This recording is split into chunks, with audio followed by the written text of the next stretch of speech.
ನಮಸ್ಕಾರ ವೀಕ್ಷಕರೇ. ಹಾಸನ ಸಮಾಚಾರ ಅರ್ಪಿಸುವ ನಮ್ಮೊಳಗಿನ ಸಾಧಕ ಸರಣಿ ಸಂಚಿಕೆ ಕಾರ್ಯಕ್ರಮಕ್ಕೆ ತಮಗೆಲ್ಲರಿಗೂ ಆತ್ಮೀಯ ಸ್ವಾಗತ. ನಾನು ಚಾಂದಿನಿ. ಅನಕ್ಷರತೆಯ ಕತ್ತಲಲ್ಲಿ ಮಕ್ಕಳ ಕನಸುಗಳಿಗೆ ಬೆಳಕು ಚೆಲ್ಲುವ ಶಿಕ್ಷಕರೊಬ್ಬರು ನಮ್ಮ ಜೊತೆ ಇದ್ದಾರೆ. ಅಕ್ಷರ ಜ್ಞಾನದ ಆಶಾಕಿರಣ ಬೇಲೂರು ತಾಲೂಕಿನ ಮಲ್ಲಿಕಾರ್ಜುನಪುರ ಸರ್ಕಾರಿ ಶಾಲೆಯ ಮುಖ್ಯ ಶಿಕ್ಷಕ ಈರೇಶ್ ಅವರು. ಕಾರ್ಯಕ್ರಮಕ್ಕೆ ತಮಗೆ ಸ್ವಾಗತ. ನಮಸ್ಕಾರ ಸರ್. ನಮಸ್ತೆ ಮೇಡಮ್. ಸರ್, ಮೊದಲನೇದಾಗಿ ನೀವು ಸರ್ಕಾರಿ ಶಾಲೆಯಲ್ಲಿ ಮುಖ್ಯೋಪಾಧ್ಯಾಯರಾಗಿ ಕೆಲಸವನ್ನ ನಿರ್ವಹಿಸ್ತಾ ಇದ್ದೀರಾ. ನಿಮ್ಮ ಪರಿಚಯನ ನಮ್ಗಳಿಗೆ ಮಾಡ್ಕೊಡೋದಾದ್ರೆ ಹೇಗೆ ಮಾಡ್ಕೊಡ್ತೀರಾ? ಮೇಡಮ್, ನನ್ನ ಹೆಸರು ಈರೇಶ್ ಅಂತೇಳಿ. ನಾನು ಬೇಲೂರು ತಾಲೂಕಿನಿಂದ ಒಂದು 15 ಕಿಲೋಮೀಟರ್ ಇದೆ ನಮ್ಮ ಊರು, ಗೊರೂರು ಅಂತೇಳಿ, ಆಂದಲೆ ಗೊರೂರು ಅಂತೇಳಿ. ಅಲ್ಲಿ ಜವರಯ್ಯ ಮತ್ತು ಲಕ್ಷ್ಮಮ್ಮ ನಮ್ಮ ತಂದೆ ತಾಯಿಯವರು. ನಾವು 5 ಜನ ಮಕ್ಕಳು ನಮ್ಮ ತಂದೆಯವರಿಗೆ. 4 ಜನ ಗಂಡು ಮಕ್ಕಳು, ಒಬ್ಬರು ಹೆಣ್ಮಗಳು. ನಾನು 4ನೇ ಮಗ. ನಾವು ತುಂಬ ಕಡು ಬಡತನದಲ್ಲೇ ಬೆಳೆದು ಮೇಡಮ್. ಏನು ಅಲ್ಪ ಸ್ವಲ್ಪ ಜಮೀನಿತ್ತು. ಆದರೂ ನಮ್ಮ ತಂದೆಯವರು ತುಂಬ ಗೌರವಾನ್ವಿತವಾಗಿ ಅದರಲ್ಲೇ ತುಂಬ ಸಾಕಷ್ಟು ಕೆಲಸಗಳನ್ನು ಮಾಡ್ಕೊಂಡು ರೈತರು ತುಂಬ ಚೆನ್ನಾಗಿ ಕೆಲಸ ಮಾಡ್ಕೊಂಡು ಎತ್ತು ಗಾಡಿ ನಡ್ಕೊಂಡು ತುಂಬ ಚೆನ್ನಾಗಿದ್ರು ಆವಾಗಲೇ. ಸೊ 4 ಜನನೂ ಓದಿಸಿದ್ರು. ಬಟ್ 3 ಜನ, ಅದರಲ್ಲಿ ಒಬ್ಬ ಅಣ್ಣ ಮೂಗ, ಮಾತು ಬರಲ್ಲ. ಇನ್ನಿಬ್ಬರು ಹಿರಿಯ ಅಣ್ಣ ಮತ್ತು 2ನೇ ಅಣ್ಣ, ಅವರು ಜಮೀನು ಕೆಲಸ ಮಾಡ್ಕೊಂಡು ಅವರು ಊರಲ್ಲೇ ಇದ್ದಾರೆ. ನಾನು ಕೊನೆ ಮಗ. ಅಕ್ಕ ಒಬ್ಬರು ಹಿರಿಯ ಅಕ್ಕನ್ನ ನಾವು ಬೈಲಳ್ಳಿಗೆ ಕೊಟ್ಟಿದ್ವಿ, ಮದುವೆ ಮಾಡಿಕೊಟ್ಟಿದ್ವಿ. ನಾನು ನಮ್ಮ ತಂದೆ ಮತ್ತು ನಮ್ಮ ತಾಯಿಗೆ ನಾನು ತುಂಬ ಪ್ರೀತಿ ಮಗ. ಅದರಲ್ಲೂ ನಮ್ಮ ತಾಯಿಗೆ ತುಂಬ ಪ್ರೀತಿ ಮಗ, ಕೊನೆ ಮಗ ಅಂತೇಳಿ ತುಂಬ ಚೆನ್ನಾಗಿ ನನ್ನ ಬೆಳೆಸಿ, ನನಗೆ ಕಷ್ಟ ಅನ್ನೋದು ಗೊತ್ತಾಗಬಾರ್ದು ನನ್ನ ಮಗನಿಗೆ ಅಂತೇಳಿ ನಾನು ಪ್ರಾಥಮಿಕ ಶಾಲೆಯಲ್ಲಿ ನಾನು ಏನಾರು ಮಾಡಿ ಓದಿಸ್ಬೇಕು ಅವ್ರ ತಲೆ ಅವ್ರಲ್ಲಿ ಆ ಕಾನ್ಸೆಪ್ಟ್ ಬಂದಿತ್ತು ಅವರಿಗೆ.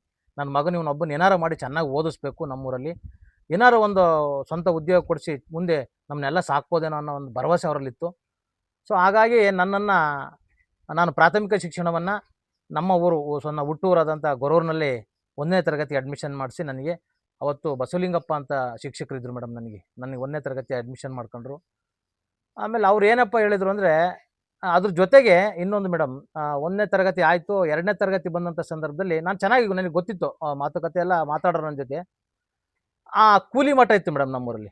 ಕೂಲಿ ಮಠ ಅಂದರೆ ಅವರು ಮಾಸ್ಟ್ರು, ಕೂಲಿ ಸಂಜೆ ಕ್ಲಾಸ್ ಮುಗಿದ ಮೇಲೆ ಶಾಲೆಗಳಿಗೆ 1 ಗಂಟೆ ಪಾಠ ಮಾಡಿಕೊಡೋರು ನಮಗೆ. ಅವರಿಗೆ ಯಾವತ್ತು 30 ರೂಪಾಯಿ, ದಿವಸಕ್ಕೆ 1 ರೂಪಾಯಿ, ನನಗೆ 30 ರೂಪಾಯಿ ದುಡ್ಡು, 1 ಕಟ್ಟು ಬೀಡಿ ಬೆಂಕಿಪಟ್ಟಣ. ಯಾರೋ ಅವ್ರು ಆ ಮಾಸ್ಟ್ರಿಗೆ ಮಧ್ಯಾಹ್ನ ಮೇಲೆ ಮಾಡೋರು ಕೂಲಿ ಮಠ ಅವರಿಗೆ. ಅಂಥದ್ರಲ್ಲಿ ನಮ್ಮ ಅಮ್ಮನಿಗೆ ಕರೆದ್ರು, ಅವ್ರು ಮಾಸ್ಟ್ರು ಕರೆದ್ರು, ನೋಡಮ್ಮ ಲಕ್ಷ್ಮಮ್ಮ, ಅವರು ನನಗೆ ಮಾಸ್ಟ್ರ್, ನನಗೆ ಇನ್ನೂ ಕಣ್ಮುಂದೆ ಇದೆ ಮೇಡಮ್ ಅವ್ರು ಹೇಳಿದ ಪದಗಳು.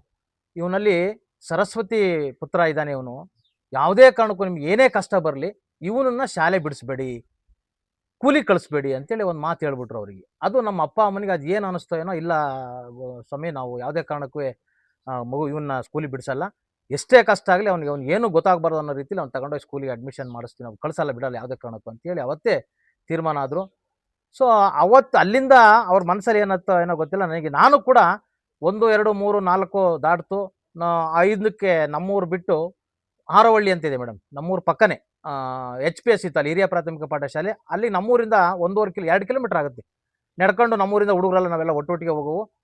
ಅಲ್ಲಿ ಒಬ್ಬರು ನನಗೆ ನನ್ನ ಗುರುಗಳು ಇವತ್ತು ಇದ್ದಾರೆ, ರಿಟೈರ್ಡ್ ಆಗಿದೆ, ಕರಿಬಸಪ್ಪ ಅಂತೇಳಿ.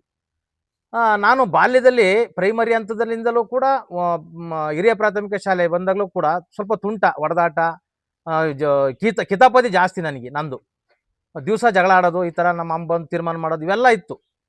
ಅವರು ನಮ್ಮ ಮಾಸ್ಟ್ರು ಅಲ್ಲಿ ಸ್ಕೂಲಲ್ಲಿ ನಾನು ಸುಮ್ಮನೆ ಇರ್ತಿರಲಿಲ್ಲ, ಹುಡುಗರು ಕೂಡ ಜಗಳ ಆಡೋದು, ಗೋಲಿ ಆಟ ಆಡ್ಬೇಕಾದ್ರೆ ಜಗಳ ಆಡೋದು, ಹೊಡೆದಾಡೋದು ಈ ಥರ ಮಾಡಿದೆ ಅಂತೇಳಿ ಅವರು ನಮ್ಮ ಕರಿಬಸಪ್ಪನವ್ರು ಏನು ಮಾಡೋದು, ಬಾರ ಇಲ್ಲಿ ಅಂತ ಕರೆದು, ನೀನು ಮಾನಿಟ್ರು, ನೀನು ಇಲ್ಲಿಂದ 7ನೇ ತರಗತಿ ಪಾಸಾಗಿ ಹೋಗೋವರೆಗೂ ಕೂಡ ಈ ಕೀ ನಿನ್ನ ಹತ್ರ ಇರುತ್ತೆ, ನೀನೇ ಬಂದು ಬೆಳಿಗ್ಗೆ ಕಸ ಹೊಡಿಬೇಕು, ಬೀಗ ತೆಗಿಬೇಕು, ಸಂಜೆ ಎಲ್ಲ ಡೋರ್ ಕ್ಲೋಸ್ ಮಾಡಬೇಕು, ಬೀಗ ಹಾಕ್ಕೊಂಡು ಹೋಗ್ಬೇಕು, ನಿನ್ನ ಕೈಲೇ ಕೀ ಇರುತ್ತೆ ಅಂತೇಳಿ ನನಗೆ ಈ ಥರ ಕೊಯಿಸಿದ್ರು. ನನಗೇನೋ ಒಂಥರ ಜವಾಬ್ದಾರಿ, ನನ್ನ ಮೇಲೆ ತುಂಬ ಭರವಸೆ ಇಟ್ಕೊಂಡ್ರೆ ನಮ್ಮ ಗುರುಗಳು ಅಂತ. ಮತ್ತು ನಾನು ಓದೋದ್ರಲ್ಲೂ ತುಂಬ ಫಾಸ್ಟ್ ಇದ್ದೆ ಮೇಡಮ್, ತುಂಬ ಫಾಸ್ಟ್ ಇದ್ದೆ. ಅಲ್ಲಿ ಇವತ್ತು ಇದ್ದಾರೆ, ರಿಟೈರ್ಡ್ ಆಗಿ ಇವತ್ತು ಇದ್ದಾರೆ ನಮ್ಮ ಗುರುಗಳು ಕರಿಬಸಪ್ಪನವರು. ಆಮೇಲೆ ಅಲ್ಲಿ ಮುಗೀತು, 7th ಮುಗೀತು. ನಮ್ಮೂರಿಂದ ಇನ್ನು ಹೈಸ್ಕೂಲಿಗೆ ಹೋಗಬೇಕು. ಕೆಲವರು ಸಂಖ್ಯೆನಹಳ್ಳಿಗೆ ಹೋಗೋರು, ಇನ್ನು ಕೆಲವರು ಹುಲಗುಂಡಿ ಅಂತ ಇದೆ ಮೇಡಮ್, ನಮ್ಮೂರಿಂದ 5 ಕಿಲೋಮೀಟರ್ ಆಗುತ್ತೆ, 4.5 5 ಕಿಲೋಮೀಟರ್ ಆಗುತ್ತೆ. ಅಲ್ಲಿಂದ ಒಂದು 10-12 ಮಕ್ಕಳು ಹೋಗೋವು ನಾವು ಅಲ್ಲಿಂದ. ಆಮೇಲೆ ಹೋಗ್ತಾ ಹೋಗ್ತಾ ಡೈಲಿ ನಡಿಬೇಕು, ಡೈಲಿ ಬರಬೇಕು. ಮಳೆಯಲ್ಲಿ ಏನಿಲ್ಲ, ಯಾವುದೂ ಇಲ್ಲ, ಸೈಕಲ್ ಇಲ್ಲ, ಏನಿಲ್ಲ ಮೇಡಮ್, ಡೈಲಿ ನಡ್ಕೊಂಬರೋವು. 8ನೇ ತರಗತಿಗೆ ಅಲ್ಲಿ ಅಡ್ಮಿಷನ್. ಅದು ಉಭಯ ಭಾರತಿ ವಿದ್ಯಾಮಂದಿರ ಪ್ರೌಢಶಾಲೆ ಹುಲಗುಂಡಿ ಅಂತ ಅದು ಹೆಸರು. ಅಂದರೆ ಖಾಸಗಿ ಅನುದಾನಿತ ಶಾಲೆ ಮೇಡಮ್, ಅದು ಗೌರ್ಮೆಂಟ್ ಶಾಲೆ ಇರಲಿಲ್ಲ, ಹೈಸ್ಕೂಲು. ಆವಾಗ ಅಲ್ಲಿ ಅಡ್ಮಿಷನ್ ಮಾಡ್ಕೊಂಡ್ರು. ಅಡ್ಮಿಷನ್ ನನ್ನ ಅಲ್ಲಿ ಮುಗೀತು. ನನಗೆ ಅಷ್ಟರೊಳಗೆ ಸ್ವಲ್ಪ ನಾನು ಓದಬೇಕು, ಏನಾದ್ರು ಒಂದು ಅಚೀವ್ಮೆಂಟ್ ಮಾಡಬೇಕು. ಆಮೇಲೆ ನಮ್ಮಲ್ಲಿ ನಾವೆಲ್ಲ ತುಂಬ ಹಿಂದುಳಿದ ಜನಾಂಗದವರು, ಯಾರೂ ಕೂಡ ಎಜುಕೇಟೆಡ್ ಇರಲಿಲ್ಲ ಮೇಡಮ್. ಏನಾರು ಮಾಡಿ ಸಾಧನೆ ಮಾಡಬೇಕು ಅನ್ನೋ ನನ್ನ ಛಲ ಇತ್ತು. ಆಮೇಲೆ ಇತರೆ ಜನಾಂಗದಲ್ಲಿ ಸ್ವಲ್ಪ ಅಪ್ಪರ್ ಜನಾಂಗದವರು ಕೂಡ ಚೆನ್ನಾಗಿ ಓದ್ತಾ ಇದ್ರು. ಕೆಲವರು ಬಿ ಎಡ್ ಮಾಡ್ಕೊಂಡಿದ್ರು, ಕೆಲವರು HEL ಇದ್ದರು. ನಾನು ಕೂಡ ಏನಾರು ಮಾಡಿಬಿಟ್ಟು ಏನಾರು ಒಂದು ಸಾಧನೆ ಮಾಡ್ಬೇಕಲ್ಲ ಅಂದ್ಕೊಂಡು ಹಠ ಮಾಡಿ ಓದಿದೆ ಮೇಡಮ್. 1989-90 ಮೇಡಮ್ ನಂದು. 1989-90ನೇ ಸಾಲಿನಲ್ಲಿ ಪ್ರಥಮವಾಗಿ SSLC ಎಕ್ಸಾಮನ್ನು ಪ್ರಥಮವಾಗಿ ನಮ್ಮ ಸುತ್ತಮುತ್ತ ಹಳ್ಳಿಲಿ ನಾನೇ, ನಮ್ಮ ಜನಾಂಗದಲ್ಲಿ SSLCಯನ್ನು ಪಾಸ್ ಮಾಡಿದ್ದು 58% ಮೇಡಮ್. ಅವತ್ತು ತುಂಬ ಕಷ್ಟಪಟ್ಟು ಅಷ್ಟು ಜೀವನ ಆ ಥರದಲ್ಲಿ ಅವತ್ತು ಓದಿ 58% ತಗೊಂಡು ನಾನು ಉತ್ತೀರ್ಣನಾದೆ. ಉತ್ತೀರ್ಣ ಆದಮೇಲೆ ಅಲ್ಲಿ ಆ ಶಾಲೆಯಲ್ಲಿ ನಾನು ಓದಿದಂಥ ಶಾಲೆ ಸಂಸ್ಕೃತ ಮೇಡಮ್. ಅಲ್ಲಿ ಸಂಸ್ಕೃತವನ್ನು ಕಲಿಬೇಕು ಅನ್ನೋ ಹಠ ಇತ್ತು ನನಗೆ. ಅವತ್ತು ಸಂಸ್ಕೃತವನ್ನು ಕೂಡ 48 ಮಾರ್ಕ್ಸ್ ಬಂತು, 100ಕ್ಕೆ 48 ಮಾರ್ಕ್ಸು. ಅದು ಕೂಡ ಪಾಸ್ ಆಯಿತು ಮೇಡಮ್ ನನ್ನ SSLC ಒಳಗಡೆ. ಅದು ಮುಗಿಸ್ಕೊಂಡು ಬಂದ್ವಿ. ನಮಗೆ 89, 90, 91ರಲ್ಲಿ ಯಾವ ಶಾಲೆಗೆ ಎಲ್ಲಿ ಸೇರ್ಕೋಬೇಕು, ಯಾವ ಕಾಲೇಜ್ ಸೇರ್ಕೋಬೇಕು. ಆಮೇಲೆ ನಮ್ಮ ಅಪ್ಪ ಅಮ್ಮದಿರಿಗಂತೂ ಎಲ್ಲೆಲ್ಲೂ ಸಂತೋಷ. ನನ್ನ ತಮ್ಮ ಪಾಸ್ ಮಾಡ್ದಂಥ ನಮ್ಮ ಅಣ್ಣದಿರಿಗೆ, ನಮ್ಮ ಅಪ್ಪ ಅಮ್ಮನಿಗೆ ನನ್ನ ಮಗ ಒಬ್ಬ SSLC ಪಾಸ್. ಅವತ್ತು ಹಂಗೆ ಇತ್ತು ಮೇಡಮ್. 89-90ನೇ ಸಾಲು ಅಂದರೆ SSLC ಅಂದರೆ ಅದು ಹೆಚ್ಚು ಕಡಿಮೆ IAS ಮಾಡಿದ ಲೆಕ್ಕನೇ ಅವತ್ತು.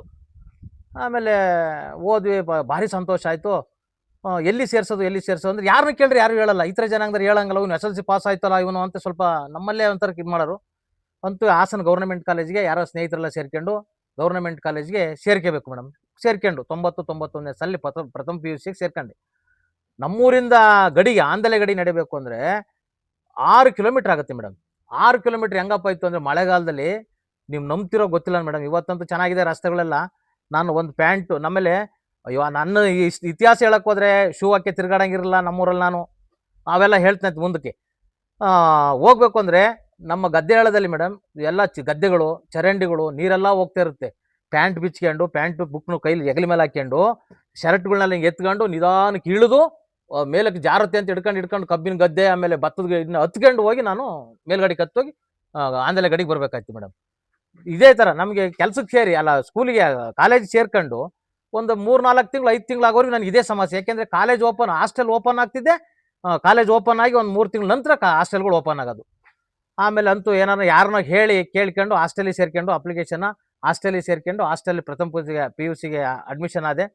ಸದ್ಯ ಅದೊಂದು ಒಳ್ಳೆ ಕೆಲಸ ನಮಗೆ. ಇವತ್ತು ಸರ್ಕಾರ ಅವತ್ತು ನಮಗೆ ಹಾಸ್ಟೆಲ್ ವ್ಯವಸ್ಥೆ ಇಲ್ಲ ಅಂದಿದ್ರೆ ನಾವೆಲ್ಲ ಈ ಮಟ್ಟಕ್ಕೆ ಬರೋಕ್ಕಾಗ್ತಿರಲಿಲ್ಲ. ಇವತ್ತು ನನ್ನಂಥ ಸ್ನೇಹಿತರು ಎಷ್ಟೋ ಜನ ಟೀಚರ್ ಆಗಿದ್ದೀವಿ, ಬರೋಕ್ಕಾಗ್ತಿರಲಿಲ್ಲ. ಅದೊಂದು ಸರ್ಕಾರ ಅವತ್ತೊಂದು ನಮಗೆಲ್ಲ ಬಾಬಾ ಸಾಹೇಬರ ಒಂದು ಅನುಗ್ರಹ ಇರೋದ್ರಿಂದ ಇವತ್ತು ನಾವೆಲ್ಲ ಈ ಮಟ್ಟಕ್ಕೆ ಬಂದು ನಿಂತಿದ್ದೀವಿ ಮೇಡಮ್. ಅವರ ಒಂದು ನಮಗೆ ಮಾಡಿಕೊಟ್ಟಂಥ ಒಂದು ಇದು ಅನುಕೂಲತೆ ಇವತ್ತು ನಾನು ಟೀಚರ್ ಆಗಿದ್ದೀನಿ. ಮುಗಿಸ್ಕೊಂಡೆ. ಫಸ್ಟ್ PUC ಮುಗೀತು ಮೇಡಮ್. ಫಸ್ಟ್ PUC ಮುಗಿದ ನಂತರ TCH ಸೇರ್ಕೋಬೇಕಲ್ವ ಅಂದ್ಕೊಂಡೆ. TCH ಸೇರ್ಕೊಂಡು ಏನಾರು ಮಾಡಿ TCH ಮಾಡ್ಕೊಳ್ಳೋಣ ಅಂದ್ಕೊಂಡು ಮೈಸೂರು ವಸಂತ ಮಾರ್ಟಲ್ಲಿ TCH ಆಯಿತು. TCH ಅಲ್ಲಿ ಮುಗಿಸ್ಕೊಂಡೆ. ಅಲ್ಲಿ ಮುಗಿಸ್ಕೊಂಡು ಬಂದು ಮನೇಲಿದ್ದೆ. ಅದಕ್ಕಿಂತ ಮೊದಲು SSLC ಪಾಸಾಗಿ ಒಂದು 6 ತಿಂಗಳಾಗಿತ್ತು ಮೇಡಮ್. ಬೇಲೂರಿನಲ್ಲೇ ನಂದು 3 ಸಲ ಸೆಲೆಕ್ಷನ್ ಆಯಿತು ಮಿಲ್ಟ್ರಿಗೆ. ನಮ್ಮ ತಾಯಿಯ ರಿಲೇಷನ್ ಒಂದು 2 ಜನ ಮಿಲ್ಟ್ರಿಲಿದ್ದರು. ಚೀನಾ ಭಾರತದ ಇದಕ್ಕೆ ವಾರಲ್ಲಿ ಸತ್ತೋಗ್ಬಿಟ್ರು ಅವರು. ನಮ್ಮ ಅಮ್ಮನಿಗೆ ಅದು ಇಷ್ಟ ಆಗಲ್ಲ. ಬೇಡ ಯಾವುದೇ ಕಾರಣಕ್ಕೂ ನನ್ನ ಮಗನ ಮಿಲ್ಟ್ರಿ ಕೂಡುದು ಬೇಡ ಕಣಪ್ಪ ಅಂತೇಳಿ ಮಿಲ್ಟ್ರಿ ಕಳಿಸ್ಲ. ಮತ್ತೆ ತದನಂತರ ಒಂದು 2-3 ಸಲ ನನಗೆ ಇಷ್ಟವಾದ ಮಿಲ್ಟ್ರಿ. 92ರಲ್ಲಿ ಪೊಲೀಸ್ ಸೆಲೆಕ್ಷನ್ ಆಯಿತು ಮೇಡಮ್. ಪೊಲೀಸ್ ಸೆಲೆಕ್ಷನ್ ಆಯಿತು. ಅವತ್ತೆಲ್ಲ ಎಲ್ಲ ಕೈಲಿ ಇವು ನಮಗೆ ಆದೇಶಗಳು ಕೊಡ್ತಿದ್ದು. ಇವತ್ತಂಗೆಲ್ಲ ಕಂಪ್ಯೂಟರ್ಲಿರೋದು, ಎಲ್ಲೇ ಬಿದ್ದೋದ್ರು ಕಳೆದೋದ್ರು ನಂದು ಒಂದು ಕೋಡ್ ಹೊಡೆದ್ರೆ ನಮಗೆ ಸಿಗೋದು ಅವತ್ತು.